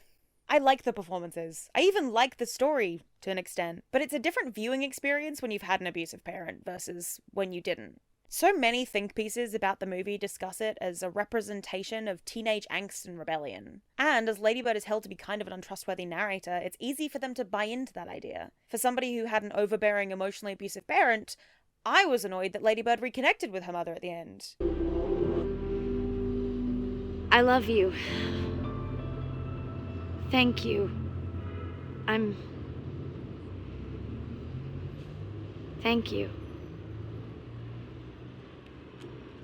She's not a great daughter or really a good person, that's all true, but like, are we supposed to ignore that the person who raised her actively doesn't like her? For regular people who have regularly complex relationships with their parents, it's easy to label it as a balanced look at mothers and daughters and the complexity of those relationships. It cuts much deeper for those of us who can see our abusive parents' behavior reflected in Marion. If you want to hear more about this specifically, you should watch this video by Mainly Mandy about cutting off bad parents. Because the movie seems to be saying that it is on Lady Bird to forgive, that it was ultimately her fierce independence and selfishness that led to the conflict in the first place. Sure, her mother literally refused to speak to her after she decided to go to a different college than what she had decided was most appropriate. And yes, at one point, Lady Bird became so frustrated with communicating with her mother that she chose to throw herself out of a moving vehicle rather than dealing with that frustration anymore. But you know, mothers have it so hard. Our protagonist is told how amazing her mother has been to others, as though that somehow invalidates any criticisms Lady Bird herself could have. The sacrifices that her mother makes are challenging and noteworthy. It does show that she can be a very caring and compassionate person, but that does not excuse the way that she treats Lady Bird. One of the other ones that grinds my gears in particular is the K-drama Going to You at a Speed of 493 kilometers, also known as Love All Play. I loved this show when it started. Loved it. The two main characters of this show live in the shadow of their families or in the consequences of past actions. For the most part, all the characters were well written and well acted, but the show tried to frame Taeyang's journey to not only being forgiven by others, but forgiving herself for past actions, as in tandem with Taejun's relationship with his family. And those two things are not the same. The original placeholder sentence I wrote here, planning to expand on it when I first planned the essay 2 fucking years ago, was watching a show where abuse is clearly identified and then the happy ending involves forgiving those abusers after you've dumped the only person who ever made you happy. Cool! Great! Awesome! Now, in the show's defense, the couple do eventually get back together. But that's about where my grace for the final 6 episodes of this show can extend. Taeyang lets everybody believe she was caught up in a bribery scandal, which sent her previous badminton partner off into the ether, seemingly out of depression that her badminton career had been ruined along with Taeyang's. So when Taeyang returns to badminton after 3 years away, people aren't very nice to her. 태양, 취업 자득이다. 네, 알고 있습니다. And she has to earn their forgiveness and their friendship. Except, as we find out, that's not actually what happened. Taeyang let herself get set up as the villain because she blames herself for what actually happened. Junyoung was injured when they both snuck out while drunk.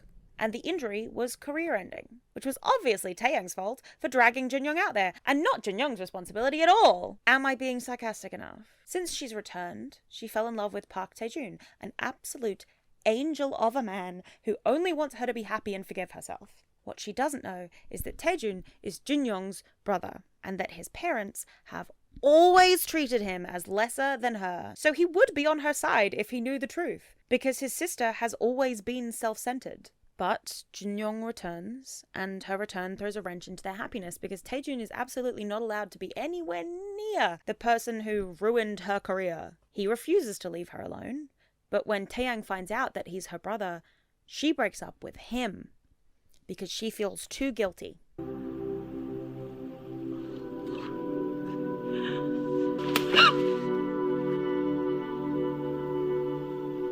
Ugh! While this is all happening, by the way, the fact that Taejun is a consistent afterthought in his family, even when his sister abandoned them all for 3 years without a single word of contact, is hammered into the audience's head. There's a scene before Junyoung returns where he's been hospitalized with bad gastro. Hospitalized. And when his parents visit, he lets slip that his sister has contacted him, and they immediately forget about his literal current distress. He's in a hospital in order to worry about his sister. I'm not kidding. There is a scene in this show where Taejun overhears them say that they wish he had been the one who had been injured. 차라리 태준이었으면 훌훌 털고 지 알아서 잘 살았을 건데. 기름값 가져가셔. 여기서 누구 그래? 어디 봐봐. 왜? 내 걱정돼서?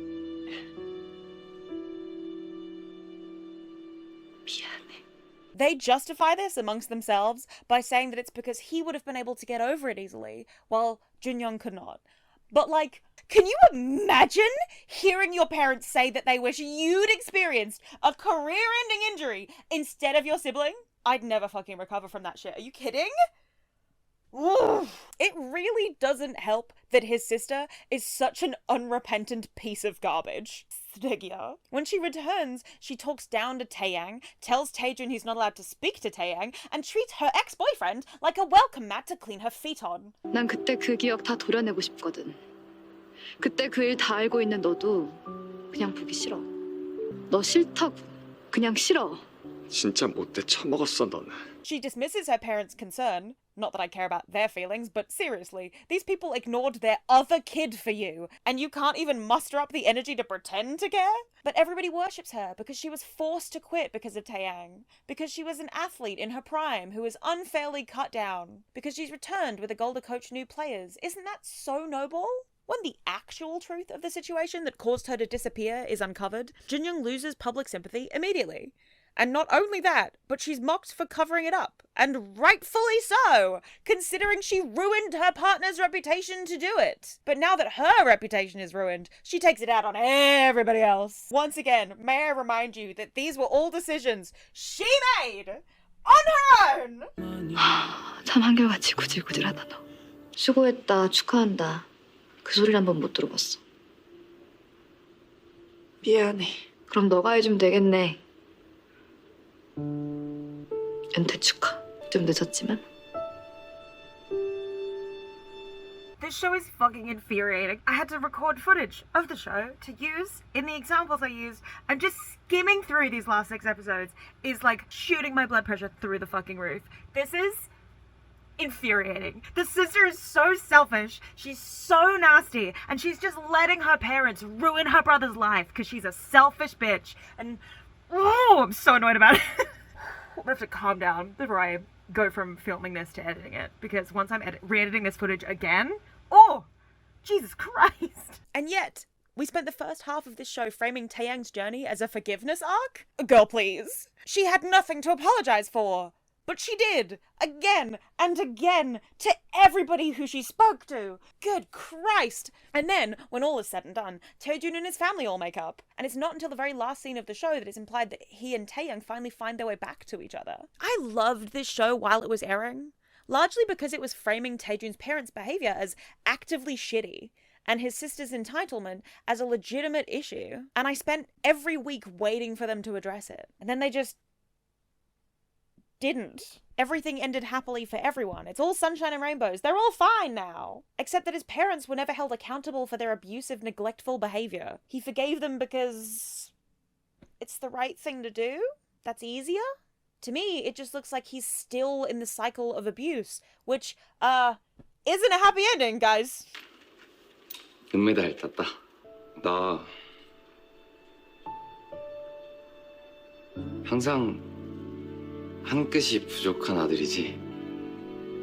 네가 왜 내가 부족한 부모지? 음악 가질래? This isn't the only K-drama to do this, but it is the one that felt the most like an actual betrayal of the characters and themes of the story. That was until the 50-episode drama Live Your Best Life aired at the end of 2023 and made me actively homicidal. After their father abandons his wife and 4 children, Hyoshim, as the only daughter, steps up to fill the void that is left by both her father and her mother, as her mother became extremely dysfunctional following his abandonment. The show sets up Hyoshim as extremely burdened by her family's expectations and demands. She's constantly being pulled in 100 directions and cleaning up messes and holding everything together. 효성이 결혼할 때 전자제품 다 사줘. 효준이 10년 넘게 공부하는 거 그 비용 다 대줘. 효도 사고 칠 때마다 그거 다 수습해줘. 아이 그럼 지가 해야지 누가 해?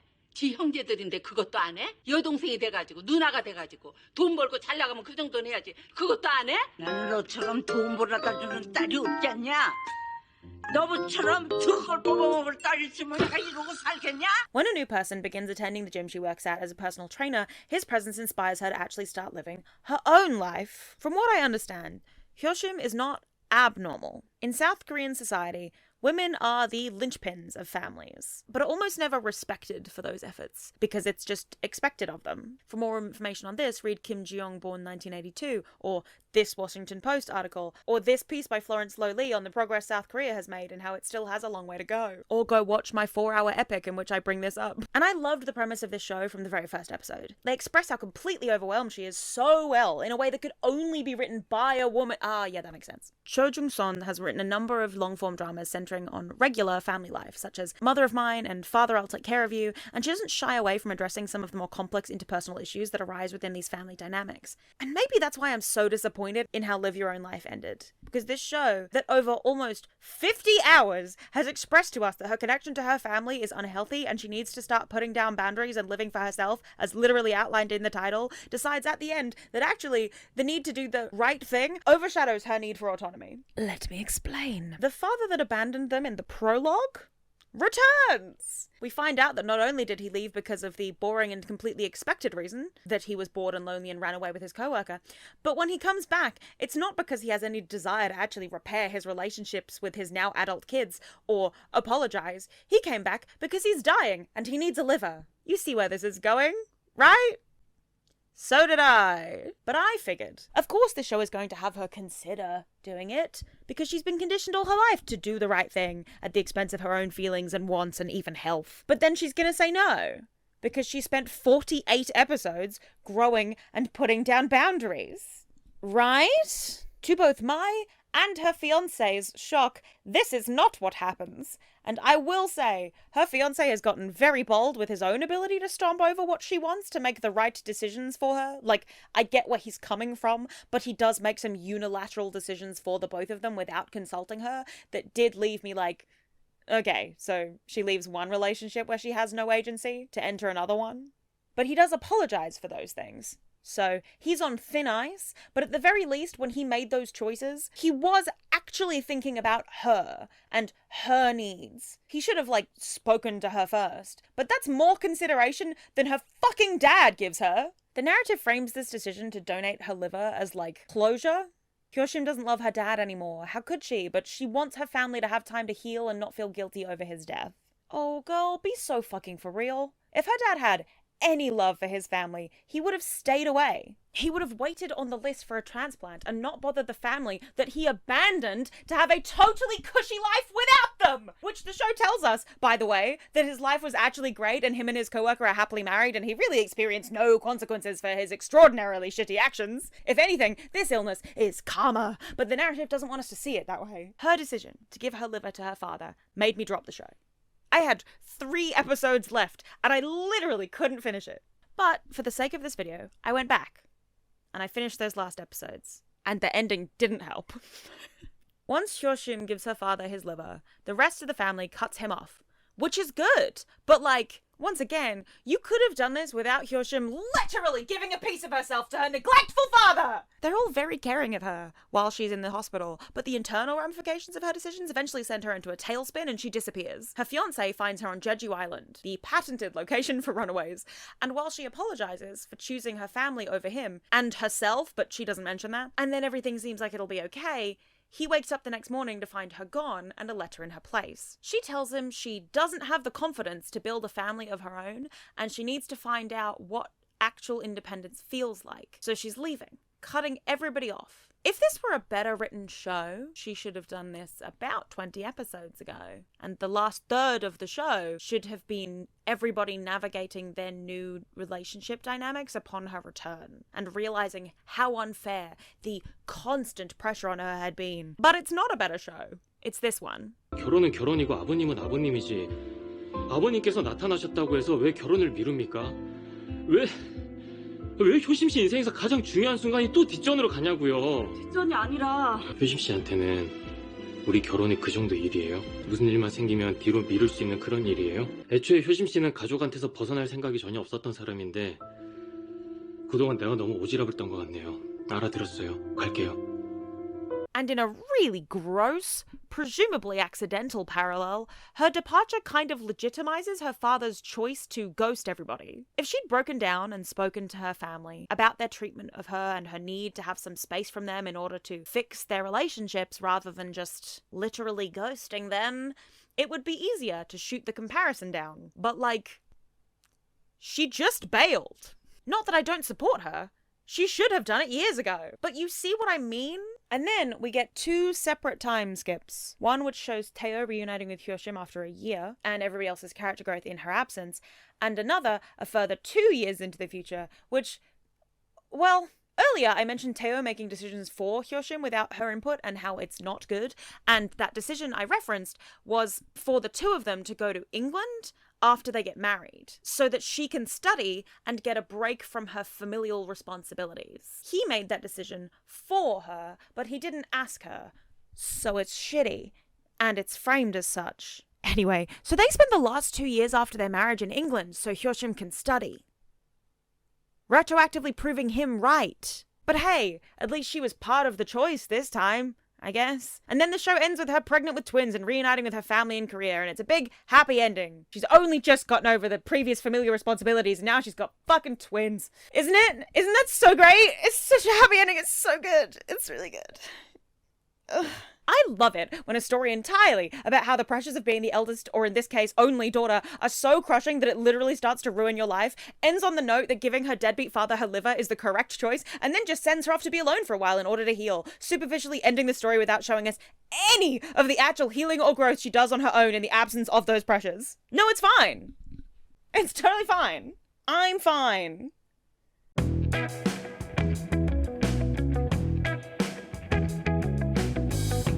I didn't actually mean to talk about that show for so long, so let's run through the rest of these examples somewhat quickly. Regina Mills in Once Upon a Time. Don't get me wrong, I fucking love Regina, and I think she's one of the most entertaining characters on the show. But Once Upon a Time loves its peace and love and forgiveness narratives, and it's easy to forget that Regina is the literal villain of the first season once you're 5 seasons into the throes of her redemption arc. Her redemption arc is mostly framed around her genuine love for Henry, her son, which is, like, fine, I guess. But, like, how does the rest of Storybrooke forgive her? Like, after she did all of that terrible shit to them, she eventually joins Team Hero, and now random Storybook residents have to see the reason for their trauma being celebrated all the time. I'm not saying her redemption wasn't a good direction for the character to take. I'm just saying it could have been handled better. But that goes for most things in Once Upon a Time, really, so I can't actually complain that much. In my bid to once again have Clexa fans assassinate me, Lex's arc in the 100 is fucking bad. She does shitty things and abandons Clark after making a deal with her and promising her backup. That then puts Clark in the position of having to make the worst decision she has to make on the show, which completely breaks her. But Lexa is in love with Clark, so who the fuck cares? Am I right, lesbians? Sorry, I'm not lumping all lesbians in with Clexas. I would never do that. And I'm not even saying that if you shipped Clexa, you're wrong. I don't mind them together, but like, if you're ignoring Lexa's previous actions in order to justify that ship, I have no interest in having a discussion with you. If she'd been a man and she behaved the way she does with Clark in season 3, like kidnapping her to save her, etc., the same lesbians that praise her would be calling Lexa an overbearing man who thinks he knows better than the female lead. The narrative doesn't actually frame Lexa as having changed or being wholly good. That's mostly a Fanon thing post her death, which is why it's not my major forgiveness arc issue in the 100. That goes to Octavia Blake. Hey, remember when Octavia started a cannibalistic dictatorship against her own people and then perpetuated a war that almost got everybody killed? That was fun, right? The narrative sure thinks it's not that big of a deal, considering it gives more grace to Octavia in the later seasons than it does to Clark, the literal lead of the show, who didn't do any of that shit. Sorry, I'm as tired of talking about the 100 as you are hearing it from me, but it's just frustrating that a show that started so well, with such a good handle on the morally grey and no choice being the right one, and on doing what you think is right, even when it's bad, devolved into, let's punch down on Clark while giving forgiveness and growth arcs to characters who have done far worse than she has, and far less to repent for it. I'm also super tired of the death as redemption thing that happens in so many stories. A character can be the most abusive piece of shit asshole in the entire canon, but if he sacrifices himself for the main characters or the greater good, suddenly his abhorrent actions were just flaws that the characters can overlook. You could argue Doc Ock in Spider-Man 2 falls into this category, but considering his brain was literally addled by the chip in it, I'm not sure it falls into the same annoying trap that the others do. I will not die a monster. Likewise with Javert from Les Mis, who himself because he's unable to reconcile the correct choice with the moral one and opts to just not make that choice by dying instead. Fuck this shit, I'm out. You know exactly which sacrifices I'm actually talking about here. Billy in Stranger Things, Snape in Harry Potter, Ralph in The Sopranos, Merle in The Walking Dead, Darth Vader in the original trilogy, Kylo Ren in the sequel trilogy, but somehow way worse, Boromir in Lord of the Rings, Loki in Thor The Dark World, which they retconned and then did again later to more effect, Salim in Slumdog Millionaire, various characters in the Arrowverse, various characters in the Buffyverse, various characters in Doctor Who, more in Classic Who than in New Who, but New Who was not immune to this trope, and I'm sure an example just popped into your head. Lost did it repeatedly, notable examples being Saeed, Ana Lucia, and Michael. It was one of Supernatural's favourite ways to redeem characters that it had no need for anymore. Need to redeem them but don't want to put in the work or bring them back for more episodes? Noble sacrifice, baby! I struggle with death equals redemption because it feels lazy most of the time. It's hard to write a good redemption arc, which is why the well-written ones stick out so much. Zuko in Avatar, Murphy in The 100, Steve Harrington in Stranger Things, Chris Argent in Teen Wolf, Jamie Tart in Ted Lasso, Jaime Lannister in Game of Thrones. We're ignoring that finale. It takes time and work to actually fully redeem a character, and most of the time it's just easier to have them realize the error of their ways and make a noble sacrifice instead. Billy one pisses me off the most, I think, because the narrative isn't trying to say that he's absolved of his sins by doing what he did, but the fandom sure did afterwards. It makes it easier for the character and the audience to forgive them for their past transgressions because we no longer have to face them and their continued presence. There are people who praise Snape as a well-written redemption arc and girl, please read anything else. I'm literally begging.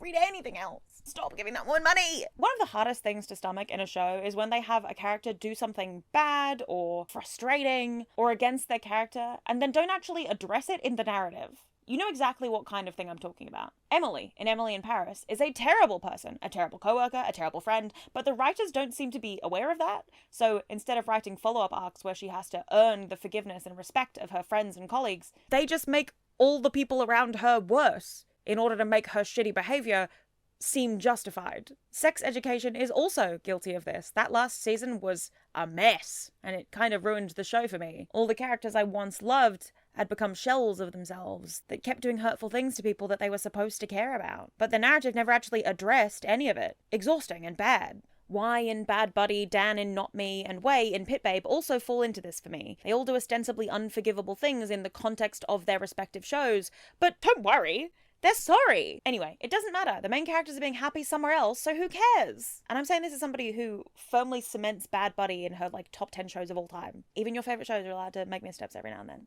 And that's tennis. Sometimes you get love, sometimes you get a deuce. At the end of the day, that's tennis. Also, the consistent mishandling of parental neglect and emotional abuse in Thai dramas is endlessly frustrating. Why Are You, Tonon Chonlati, My Gear in Your Gown, My Husband-in-Law, I Long Nai, Moonlight Chicken, Wedding Plan, and Jack and Joker all feature narratives where a parent is either consistently shitty and neglectful or very specifically do something to upset their child without thinking about said child's emotions. And then the narrative just goes, oh well, all fixed now, and they never have to do any meaningful work to fix anything. The most recent example of this is, in the script it says currently airing, but it did finish 2 months ago, Perfect 10-Liners, where the narrative tries to tell us that their neglectful mother feels bad that she did that their entire lives all the way up to that point, so therefore she's earned their forgiveness. แต่แม่รับไฟไม่น้อยไปกว่าใครเลยนะลูก ไปรักแม่นะครับ โทษลูก คุณกับผมนี่เป็นพ่อแม่ที่ไม่ได้เรื่องจริงนะ Specifically, what she did was separate her kids. She took one of them away from the other two and then had a new family and just abandoned them all. It was shitty. You ruined those children's internal perception of themselves and the world. And just because their friends and boyfriends have spent time fixing the psyches that you broke doesn't mean you get to sweep in now and act like a penitent mother. Sorry, that shit gets me, understandably, heated. I don't have the emotional energy to go through my list of 514, it's actually way more than that now, K-dramas to find the worst examples of parental neglect in their frequently used position in the narrative. I trust that the 2 examples I gave were enough. It's so uncommon in Korean media to err on the side of not forgiving the person or people who wronged you, that when they do eschew forgiveness in favor of revenge or something else, it genuinely takes me by surprise. The whole way through The Judge from Hell, I was waiting for the narrative to decide that her version of justice was actually unfair. But nope, she gets revenge for victims and it's celebrated. Everybody go watch The Judge from Hell. It rules.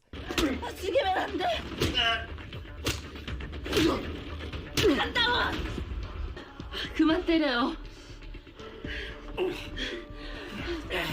나도 때려야 되니까. 감히. Same goes for The Glory, by the way. 이렇게 한 거예요? 그 새끼들이? 난 분노하게 더 성실하고 싶거든요. 할게요.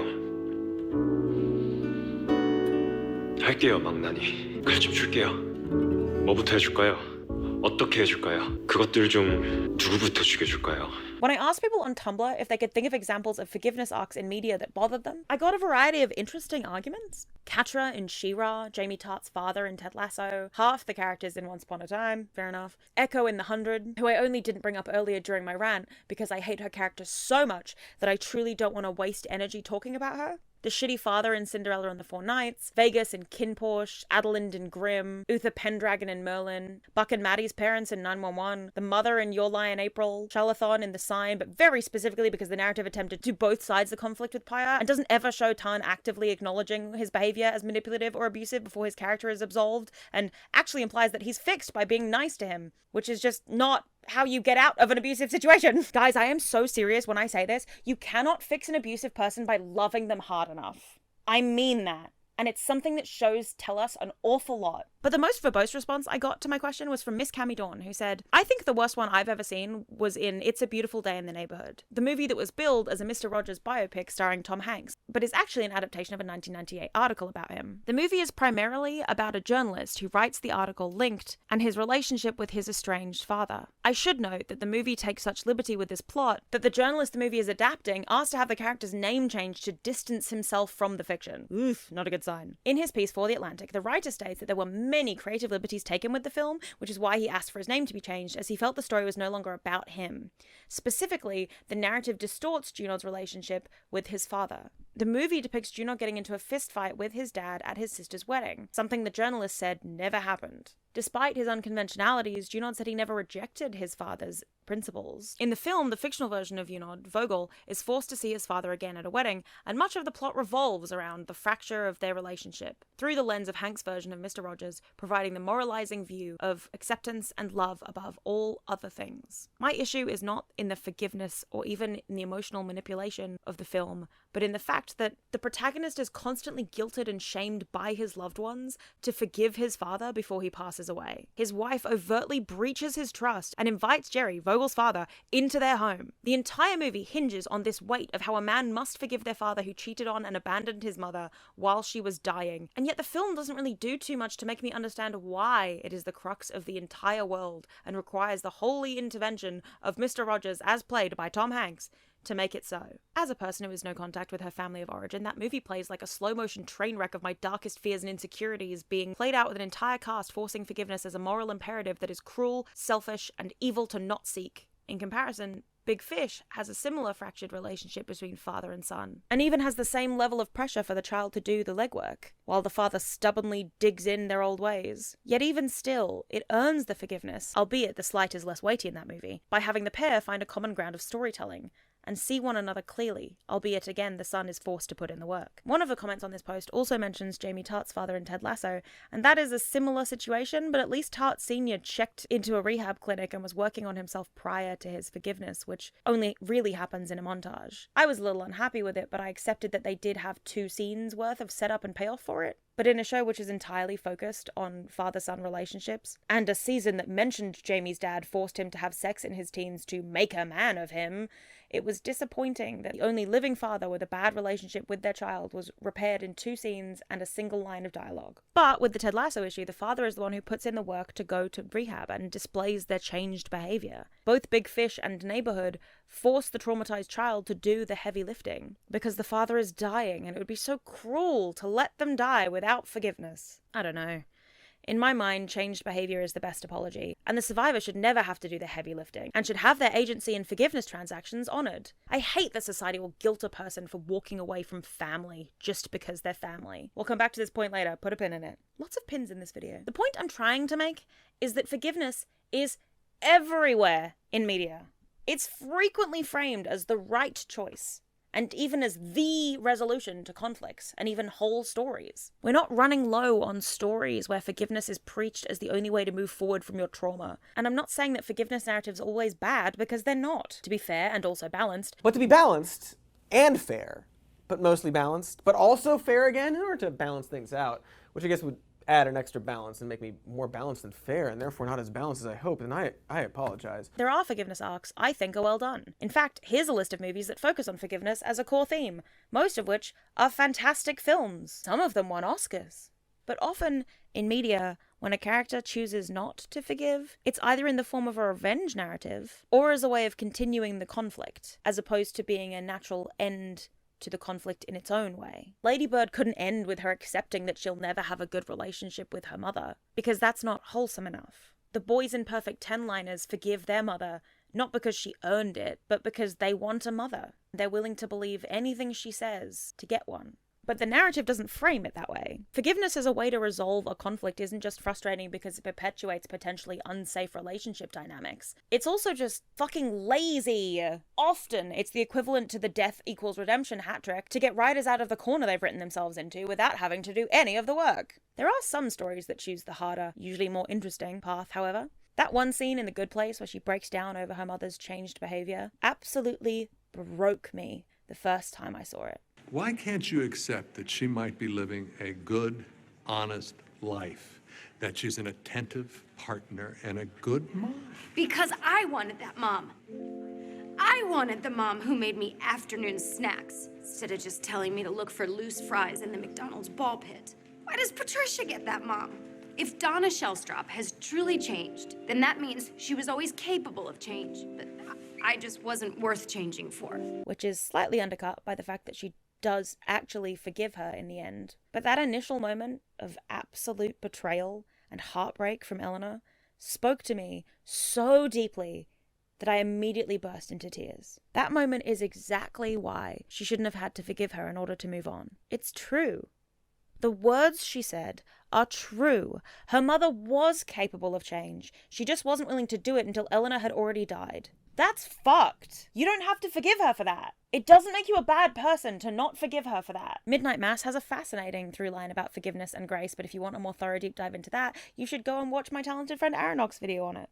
Community has a really well-written episode that focuses on the friendship between Jeff and Shirley, where they realize that their mutual connection over foosball was actually something that, in their childhood, genuinely screwed Jeff up. The episode frames this extremely well. They were both kids when it happened, and Shirley is genuinely repentant for how her actions hurt Jeff. So when he forgives her, it makes complete sense. Hilariously, the guy from 491 Kilometers was also in one of the best shows Korea has ever made about why you shouldn't forgive your abuser, which is disguised as a silly show about a girl getting stranded on an island for 15 years and then becoming an idol. I am so serious. This show rules. Castaway Diva lures you in with the ridiculous premise of a girl on her way to Seoul to try to become a pop star falls overboard and washes up on an island where she's stranded alone for 15 years, and then, when she's found, they leverage her story into a career. And then it absolutely KOs you with the real story. A boy and a girl with horrific home lives escape their abusive fathers. The girl by falling overboard with hers, who dies. And the boy's family by changing their identities and running away. Only for the girl's reappearance to give the boy's father a way to find them again, because he knows his son will be near her. His father was also a cop. So he's shown manipulating the system and leveraging his position over his family in order to keep them under his thumb. He's awful and terrifying, which is wild because he's played by someone who I'm pretty used to playing genuinely sweet dads. Like, props to you for flipping that nice dad switch to terrifying, sir. Jesus. 근처에 오기만 해요. 바로 신고할 테니까.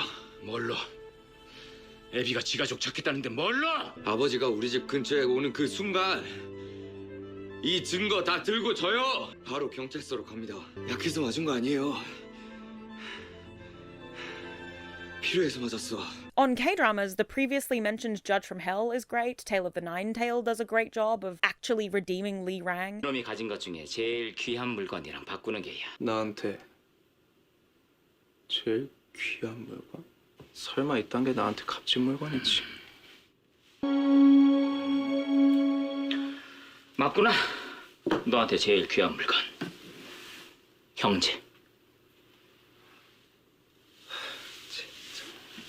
And then fumbled the bag at the very last minute by making him do a really, truly pointless sacrifice after he finally found happiness. But I'm not bitter. Not bitter about it at all.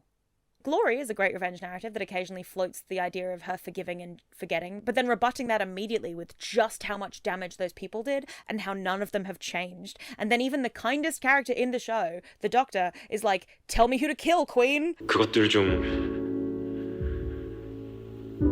누구부터 죽여줄까요? People who think that she should have ended up with the husband of her enemy are just wrong. They're wrong about what she actually needed. Like, they had chemistry, but the Doctor was what she needed. Beyond Evil messes with morality a lot with a few of its main characters, but it's pretty explicit about the things that are forgivable and the things that aren't. 넌 넘어오지 마. 경찰이잖아. 경찰.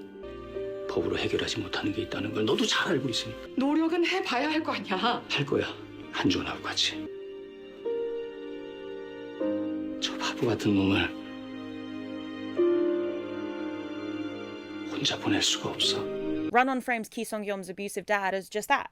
Abusive, and never shies away from it. It just creates a newfound family for him to be a part of, and it's great. 저 다리도 하자 생기면 그때는 이제 어디 써먹으실 건데요? 정치 뒷배 대줄 집에 대릴 사이라도 보내실 생각이십니까? 지금 내 얘기하는 거야? 아, 아버지 얘기였나요? 배윤아 자식, 내가 너를 얼마나 사랑하는데. 원치 않는 사랑은요, 받는 사람한테는 폭력입니다. 감시! 성경 씨 괜찮아요? 얼굴 왜 이래? 맞았어? 기성겸 씨가 잘 컸길래요. 나를 너무 과대평가하는 거 아니에요? 아니 본인을 너무 후려치는 건 아니고요. 좀 자신감을 가져요. 이러는데 잘 커야죠. 세상이 나한테는 대체로 다정하더라고요. 그럼 나도 세상에 다정해야지 뭐 그런 마음으로 큰 것 같은데요. 다정? 오늘 내가 본 세상은 안 그렇던데? 완전 냉정하던데? 그래서 말했잖아요. 대체로라고. Graceful Family's protagonist doesn't care that the main antagonists are her family. Her mission on this earth is to take all of them down and get them held accountable for their evil deeds.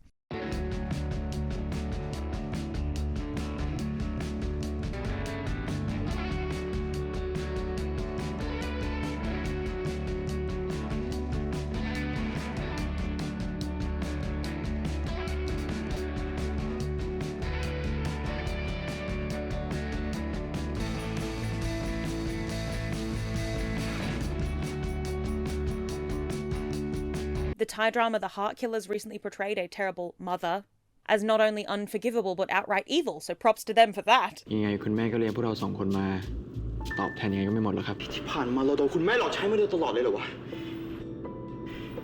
ที่ผ่านมามันมีเหี้ยอะไรจริงบ้างวะมึงยังเรียกมันว่าคุณแม่อีกเหรอชีวิตเราไม่ต้องเสียไปอ่ะชีวิตอิสระให้กูอยากใช้อยากอยู่กับคนที่กูรักแต่กูก็อยู่ไม่ได้อ่ะต้องไปฆ่าคนที่ไม่อยากฆ่ากูบอกเลยใช่ไหมว่าต้องตามใจมันมากเกินไปอ่ะ The Thai drama Until We Meet Again almost falls into the trap of appearing to redeem terrible parents, but considering that the family members are excruciatingly aware of the consequences of their actions and have spent their entire lives apologizing for it and changing their behavior, I'm less inclined to be angry about it. The message of the show is very clear. Your bigotry killed your kids because you cared more about them being gay than you did about them. And it never strays from that message, even when we see the family later in the show.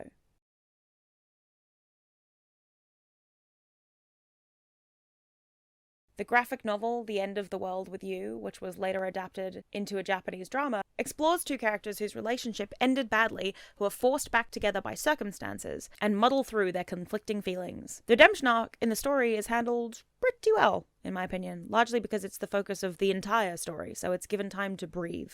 Matilda, a literal kids story, tells kids that they don't have to put up with abuse just because it's adults in positions of authority committing it. In fact, if your parents or your school principal are abusing you, you can and should torture them with your mind powers. Also, while I was editing this, I came across a wonderful little comic by Tumblr user Ruben's Muse about their first time watching the Lilo and Stitch movie. In honor of the Lilo and Stitch remake being a huge piece of shit, here's a comic about what the original meant to me as an 8-year-old. You're crazy. Oh, great. She's getting bullied. I bet she's just going to ignore it. Kids in movies always do. I hate it. It makes them look so pathetic. Weak Hero Class 1 and 2 both focus on the violence that Shion commits and why it is justified or not justified. And if you want well-written storylines that don't get resolved through forgiveness, every show and or book and or movie I intend to write falls under that category. So if you want to see those, consider donating to my Patreon or supporting the channel by liking and sharing and subscribing. I will get them made one day. And that's not just a promise, it's also a threat. Okay, this media tangent has gone on long enough. This game has gone on long enough. Shit. Let's discuss why this constant framing of forgiveness as the correct or moral choice is bad on a systemic level. Forgiveness and power imbalances. I mentioned earlier that forgiveness can only really exist if it occurs when both parties are on equal footing. And if you want a real, thorough explanation of this concept, please go and watch that Leftist Cooks video I keep referencing, because it talks comprehensively about this topic. But on a base level, minorities are put into boxes, treated as such, and then expected to not only put up with this othering, but forgive the people who have perpetuated it in order to exist in society. And that's just not real forgiveness. Going back to women, you only need to watch my video about invisible labour to see how much this pressure to conform through forgiveness weighs on us. Loud women are abrasive, strong women are frigid bitches, powerful women can't possibly have gotten there on their own. They must have used a man to get there. Women must be forgiving, because if we held grudges for every single microaggression or actual aggression levied at us, we really would be the evil, nasty, man-hating bitches you'll pretend we are. This goes double and triple for black people, disabled people, mentally ill folks, Jewish people, queer folks, specifically trans folks, and pretty much any minority you can think of has a relationship with forgiveness that borders on abusive, just by virtue of living in a world where stepping a little outside of the lines that are drawn for them makes them deserving of retaliation. Do you think the air quotes were big enough? We have to forgive wrongdoings in order to exist, because if we hold a grudge about every situation we're put in where we're on the back foot, we won't be able to exist in society. We'll be labelled as reactive, or the wrong kind of insert label here, for resenting the fact that we were even put into a position where we had to forgive somebody who wronged us. Here's a question. Do you have to forgive the Nazis? It sounds absolutely ridiculous, doesn't it? How do you, a presumably non-Jewish person, have any possible claim to forgiveness over the Nazis? If somebody told you that in order to be healthy and happy within yourself, to let go of anger because it's hurting you and just forgive the Nazis for their unspeakable crimes, would you do it? Or would you assume that they're just actually trying to minimize those crimes? And hey, maybe there are actual people who lived in those camps who have forgiven soldiers for their actions. Hell, I know there are. Eva Kor is the most famous example. She lost her whole family and endured horrific torture at the hands of those people, and most of her life afterwards was defined by her anger at what had happened and her desire for justice. When she publicly stated that she forgave Adolf Hitler and the other soldiers, there were mixed responses. She made sure to clarify that this was the best choice for her, was a personal decision, and that she wasn't telling other victims to do the same. But she clearly believed that forgiveness was what fixed her. Before this, she was known as a bitter, abrasive woman, to the point where it's mentioned in her Wikipedia page. But this seemingly changed after her forgiveness tour. She believes that forgiveness gave her soul some level of peace. I'm happy for her. If it truly did help her, I can only feel happiness at that. But does that mean that I, or you, have any right to forgive those people? No. Obviously. Just like we have no right to forgive the KKK, even if one black man has spent his entire life forgiving and befriending members of it. The burden of forgiveness is not on you because the harm was not done to you.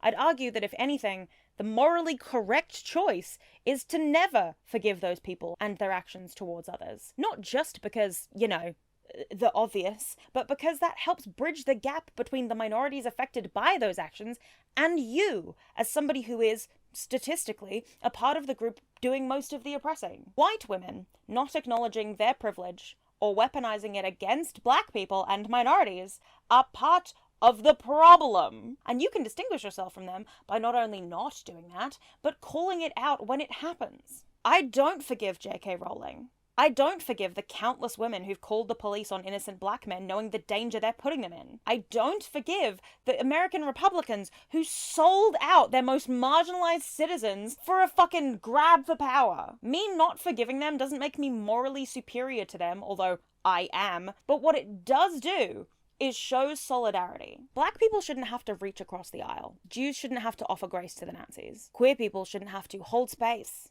for right-wing assholes who want us dead. Trans people shouldn't have to beg to be seen as human. Coexistence should not be predicated on minorities swallowing the harm done to them in order to not make their oppressors uncomfortable. Their discomfort is earned. Discomfort is not oppression, no matter how much you try to pretend it is. Your feelings are not facts, Ben Shapiro. Forgiveness, as used societally, is a social lubricant. My lack of forgiveness of my father makes my relatives uncomfortable, because it forces into stark contrast their knowledge of his actions against their own desire to have him in their lives. They don't want me to forgive him for me.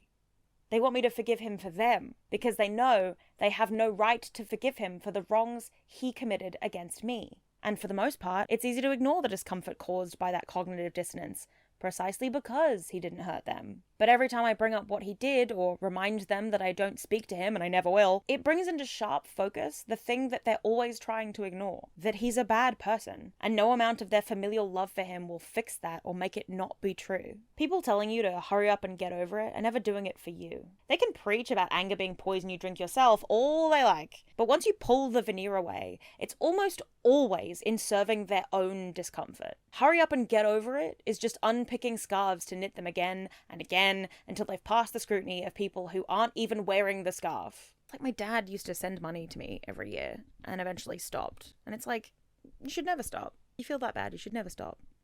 But you don't feel bad. You just like the appearance of looking like you feel bad. British tabloids tried to paint Meghan Markle as a terrible daughter for wanting nothing to do with her estranged father, who consistently proved that he was estranged for a reason. Mariah Carey was shamed for not reaching out to her dying estranged sister, as though she was obligated to. There's this constant false equivalence being perpetuated between victim and abuser, wronged party and the one responsible for doing wrong, minorities and those trying to subjugate those minorities, that after a certain point, the moral high ground flips in the other direction, and not forgiving somebody becomes the real harm. I have the high ground. It's over, Anakin! Withholding forgiveness does not make you just as bad as the person who did you harm. They're hurting because of the consequences of their own actions. On the same wavelength, punching a Nazi is not stooping to the level of a Nazi.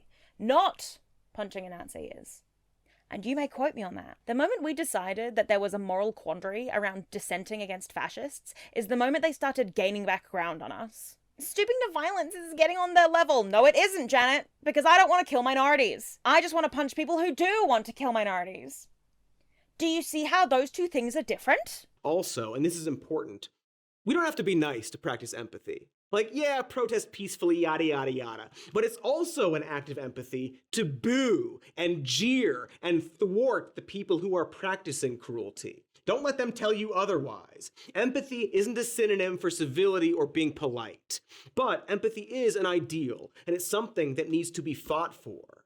Radical empathy, folks, a rejection of apathy and cruelty. Do not give them an inch. Do it now for others before you're the person who needs help. Wishing death on somebody is not the same as killing them yourself. Killing somebody in self-defense is not the same as cold-blooded murder. Assassinating a criminal does not hold the same moral weight as the crimes that person committed. You can't just paint all bad things in the world with the same brush and then go, see? It's all the same! Because that's fucking stupid. Hoping your abuser dies is not morally equivalent to transphobes wishing death on trans people, or racists wishing death on non-white people, or whatever else right-wing assholes will try to hold up against it to prove that actually I'm just as bad as them because I wish death on an abusive person, and that's the same thing. In practice, I don't actually wish death on anyone, but I always feel a sense of relief for those people who felt trapped by their abuser, even after they'd escaped, feeling that sense of freedom once their abuser dies. I understand it. I empathize. I wrote a poem about my complicated relationship with my own abuser and my feelings around this topic. It's called Dead Dad Blues, because I'm funny. Sometimes I forget my father isn't dead. Sometimes I wish he was dead, because that's better than knowing he's out there somewhere, guiltless and possibly happy. Living out a fantasy where he's the victim and the world is out to get him, like he was the one the world crushed in its fist. Meanwhile, I live my life in fear of joy, waiting for the day when it all comes crashing down once more, guilty for even daring to wish such a horrible thing. Sometimes I worry that if I'm too happy, the universe will tip the scales and make him happy too. Sometimes I'm angry that the thing that made me kill him happened to someone else. I feel guilty for not cutting him down before he could hurt her, and I resent that she has a better reason to hate him than I do. Sometimes at night, I kill my father, and in the morning I wake up and forget that he isn't dead. I don't wish him dead, largely because I just know he'd die feeling like he'd done nothing wrong, and he'd get a nice funeral where people talk about what a great guy he was, and I don't think he deserves that. But I used to. I don't think it makes me a worse person that I did. I'm morally against murder, which some people will use to frame my lack of condemnation for Luigi Mandioni's actions as hypocritical. But like, being morally against murder means that the CEO he shot is morally 10,000 times worse to me than Luigi is. If you don't understand that distinction or disagree with it, that's perfectly fine. You have differing morals to me. But if you're deliberately refusing to understand how I can hold those two ideas in my head at the same time, then I don't know how to explain it to you. Also, he didn't do it. It's a setup.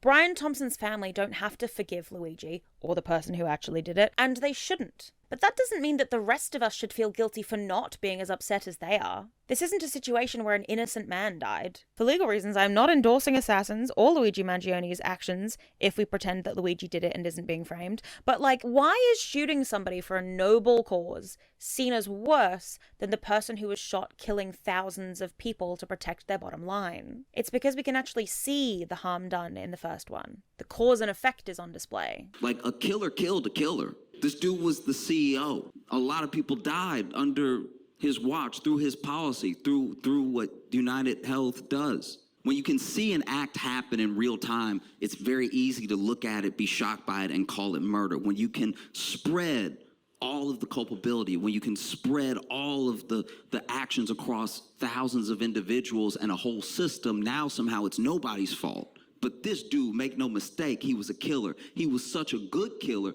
that the company was like, damn, Brian. Damn, you cold-blooded. We need to make you CEO. But because that CEO wasn't going out with a gun himself, he was just taking healthcare away from people to let them die, it's somehow easier for people to paint Luigi's actions as violent and out of proportion to the CEO's. But like, are they? If, instead of killing people remotely, that CEO had to take a gun and personally take out every single person he was killing, instead of just making that decision in a boardroom and then never having to think about it, you might look at the case a little differently. The CEO himself might start to look at things differently if he was the one holding a gun to the head of somebody too poor and sick to fight back. I'm sure you'd agree that murder ain't good, but death is okay sometimes. As long as the laws can create a game for someone who needs that right. The biz requires a victim. Guess what? Then the biz shouldn't be here. Your denial of claims and a ludicrous price will kill 10,000 just this year. Optics aren't morality. Legality isn't morality. Morality is morality. But morality and what society deems right aren't always the same thing. And people like to act like it's an entirely different conversation if you're talking about reformed bad people, but it's not. Not really. To forgive or not to forgive? Forgiveness is an internal mechanism. It's not something you can force, nor is it something you can ignore. Eva Kor forgave the Nazis because she needed to. She didn't fight to do it, despite all her actual feelings remaining negative. She just did it. Because forgiveness, real forgiveness, is like faith or falling in love. You can train yourself towards it, but you can't actually force it to happen. For some people, if somebody makes a mistake and then does everything they possibly can to apologize and fix it, that's enough. For others, it never will be. But this idea that in order to heal, you must forgive often turns all those negative emotions inward, and that's really not healthy. Have you ever tried forcing a square peg into a round hole? It shaves off the corners. Sure, that square peg is now firmly placed inside the box, but what did you have to lose to get it there? Making yourself smaller to account for somebody who hurt you isn't a good thing. It doesn't make you noble or moral. It just makes you smaller. And I'm not telling you never to forgive anybody. I'm not telling you that there aren't people who have severely wronged me who I have forgiven. There are. Forgiveness can be good. It can be healing, but only when it's real and only when you're on equal footing with the other party. Also, regardless of whether you forgive the other person or not, you are never obliged to let them back into your life. Forgiveness is not a tacit invitation, nor is it a balm you place over a wound in place of actual medicine. Even if you're the most forgiving person in the world, and you genuinely mean it, and you hold no resentment in your heart whatsoever, you still need to have fucking boundaries. Fool me once, shame on you.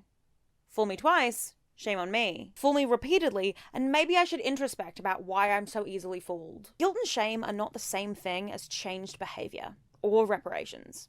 Forgiving and forgetting sounds like the healthy choice until you realize that the worst people in the world consistently benefit from abusing that goodwill. Again, I'm not saying we shouldn't forgive people when they've actually changed. I just hate this whole subculture that sprung up from cancel culture of holding up things that people did 15 years ago that they'd clearly disavow today and deciding that makes their current word worth nothing. If we don't allow people the possibility for growth and change, then what is even the point of structuring society around this forgiveness bullshit?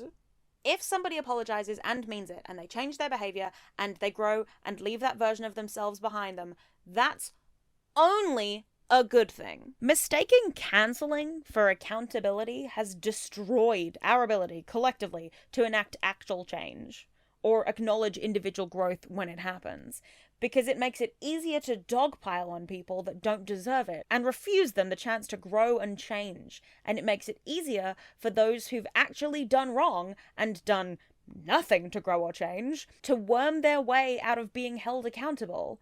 Because it's cancel culture. Every fucking comedian with a special that's like, oh, they won't let me speak on Netflix. Fuck you. If you personally can't get over somebody's past, if it leaves a bad taste in your mouth, then that's your prerogative. That's your personal boundary. But you don't get to hang that boundary over other people's heads and demand that they hold themselves to it. And if they don't, they're a bad person. What you can do is decide for yourself whether somebody who doesn't fall into the scope of that boundary is somebody worth keeping around, or if it's too much. Not speaking to them is, once again, your boundary. But getting online and screaming at people for liking somebody who's done bad things is not only not helpful, but it's actively damaging you. That's the real poison those people are talking about. That's the shit that'll ruin your life. I could be spending my time resenting all the people who watched me grow up, who have maintained their friendships with my father, even after knowing what he did. But why would I waste my time on that? If they're the kinds of people who can ignore child abuse, then I don't care about their opinion or their life choices. I'm allowed to be sad about it. But the moment I let that feeling consume me is when I'm feeding the poison that he poured down my throat.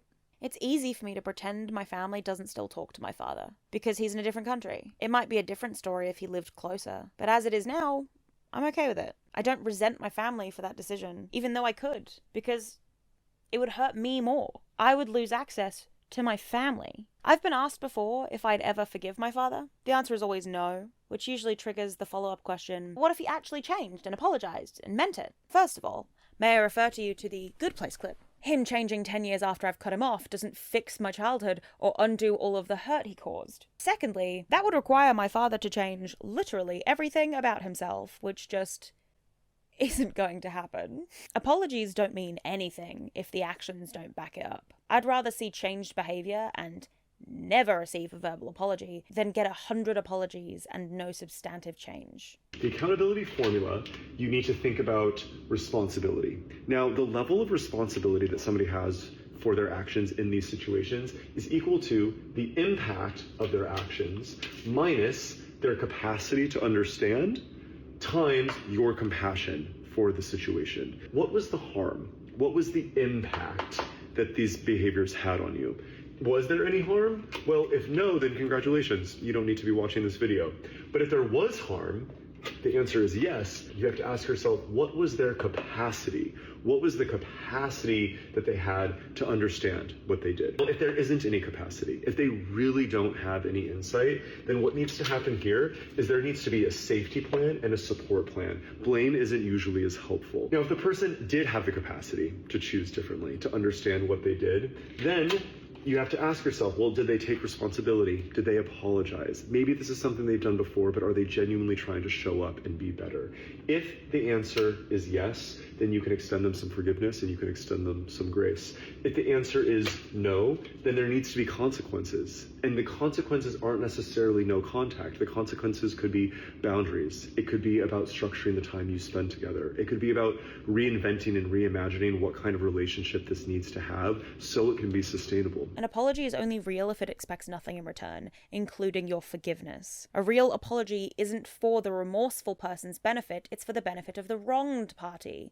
If somebody apologizes because they seek forgiveness, it's because they are seeking to alleviate their discomfort, not yours. I feel bad about what happened. You're apologizing? Yes, I'm sorry. Okay, I don't forgive you. Herb, I said I'm sorry. Yeah, and I do not forgive you. I'm not going to give you closure. I really think that we'd both feel better if we I'm just... dying. I'm not going to feel better, and I'm not going to be your prop so you can feel better. This also applies in the opposite direction, by the way. If I wrong somebody and I apologize and they don't forgive me, I just have to live with that. We just have to live with that. It sucks. But if my actions hurt somebody, they are not morally obligated to alleviate the guilt and shame that I feel from that. You are not owed forgiveness, and you do not owe forgiveness. Mistaking the pressure to forgive for the sake of external comfort for the act of internal forgiveness itself has fundamentally eroded our society. Forgive or don't, but don't let other people bully you into ignoring your own boundaries for the sake of ruining the vibes or making them feel bad. Don't take on the labor that should be taken on by the person who actually did the wrong thing. Jeanette McCurdy discussed a revelation she had in therapy after working towards forgiveness for several years in her book. I remember one conversation with my therapist where I said, "When will I get there? What's it going to take?" I was trying to justify her behavior, or make sense of it, or empathize with her. My therapist said, "What if you don't need to find that forgiveness? What if, in trying to find forgiveness, you're still doing your mum's work?" It was really what I needed to hear, and felt like a tremendous weight lifted. Forgiveness is something that only you can truly understand within yourself, and it's not your job to explain it, or your lack of it, to other people. I used to exhaust myself explaining to people with great home lives and normal families why I don't speak to my father anymore, as if there's any way of explaining that to somebody whose response to "I don't speak to my dad anymore" is, "But that's your dad. I didn't cut off your parents, Queen, nor did I tell you to cut them off. So why do you think your indignation on behalf of a parental dynamic that is non-existent for a reason is going to help me?" I would never argue with people who have forgiven their abusive parents, even though I don't understand it. Because if it truly is the right choice for them, then that's not my fucking business. It's theirs. It's their life, their choice, their boundaries. It's your life, your choice, your boundaries. My life, my choice, my boundaries. Forgive or not to forgive? That is the question. And unfortunately, it's one I can't answer for you, because there isn't a right answer.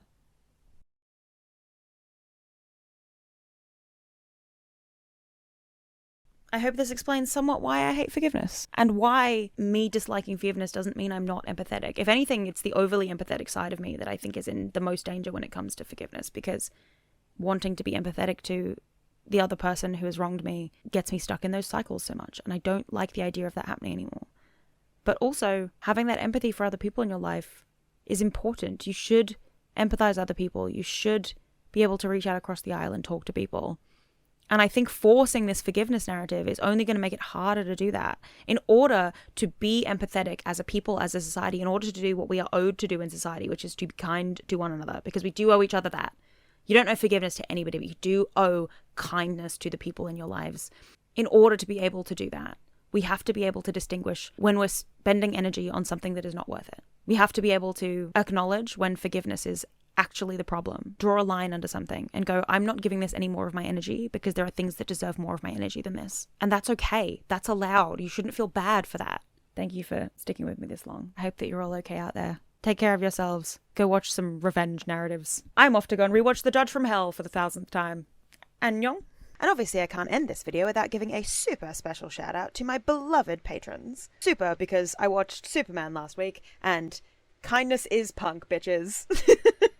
Firstly, I would like to give an enormous, massive thank you to Ian Musa, who is a wonderful human being, truly an angel for supporting me as much as they have. Next up, I would love to thank Candy99, my wife, my beloved, my queer platonic soulmate. This is a person I know in real life, I swear I'm not weird. And then, of course, my wonderful, fantastic, still haven't seen Fantastic Four yet, but I'm getting there, Rooftop Dwellers. Cast, Dana Brand, Nick Hook, BPs, Ace of Lights, Cal Kale, Best Stressed, Sunshine Shea, Deborah Laban, Sarah Parker Shemelt, Ghost Porcupine, Callum McLeod of Clan McLeod, Whoop Whoops, Lilac Rose, CS, Rihanna, Carolina, Chris K, E. Teddy, Renelia Delgrange, Jellywer, Suniyama, Tiny Wooden Tree, Tan, K-Guard, Rem Sleep, and Kirsten. You are fabulous angels, and thank you for your support. And finally, my amazing introverts. I'm running out of superlatives that are relevant to movies that are currently out. My Jurassic introverts.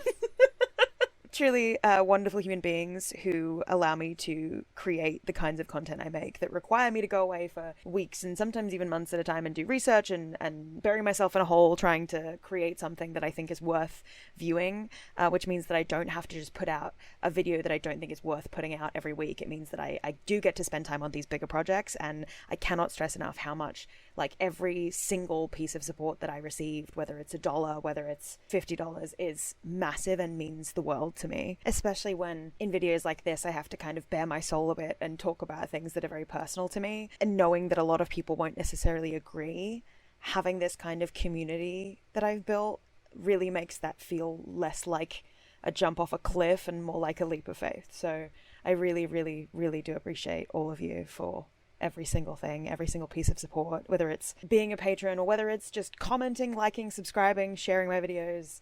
It means the world. Take care of yourselves out there. Try to be more like Superman in your day-to-day life. Just be kind.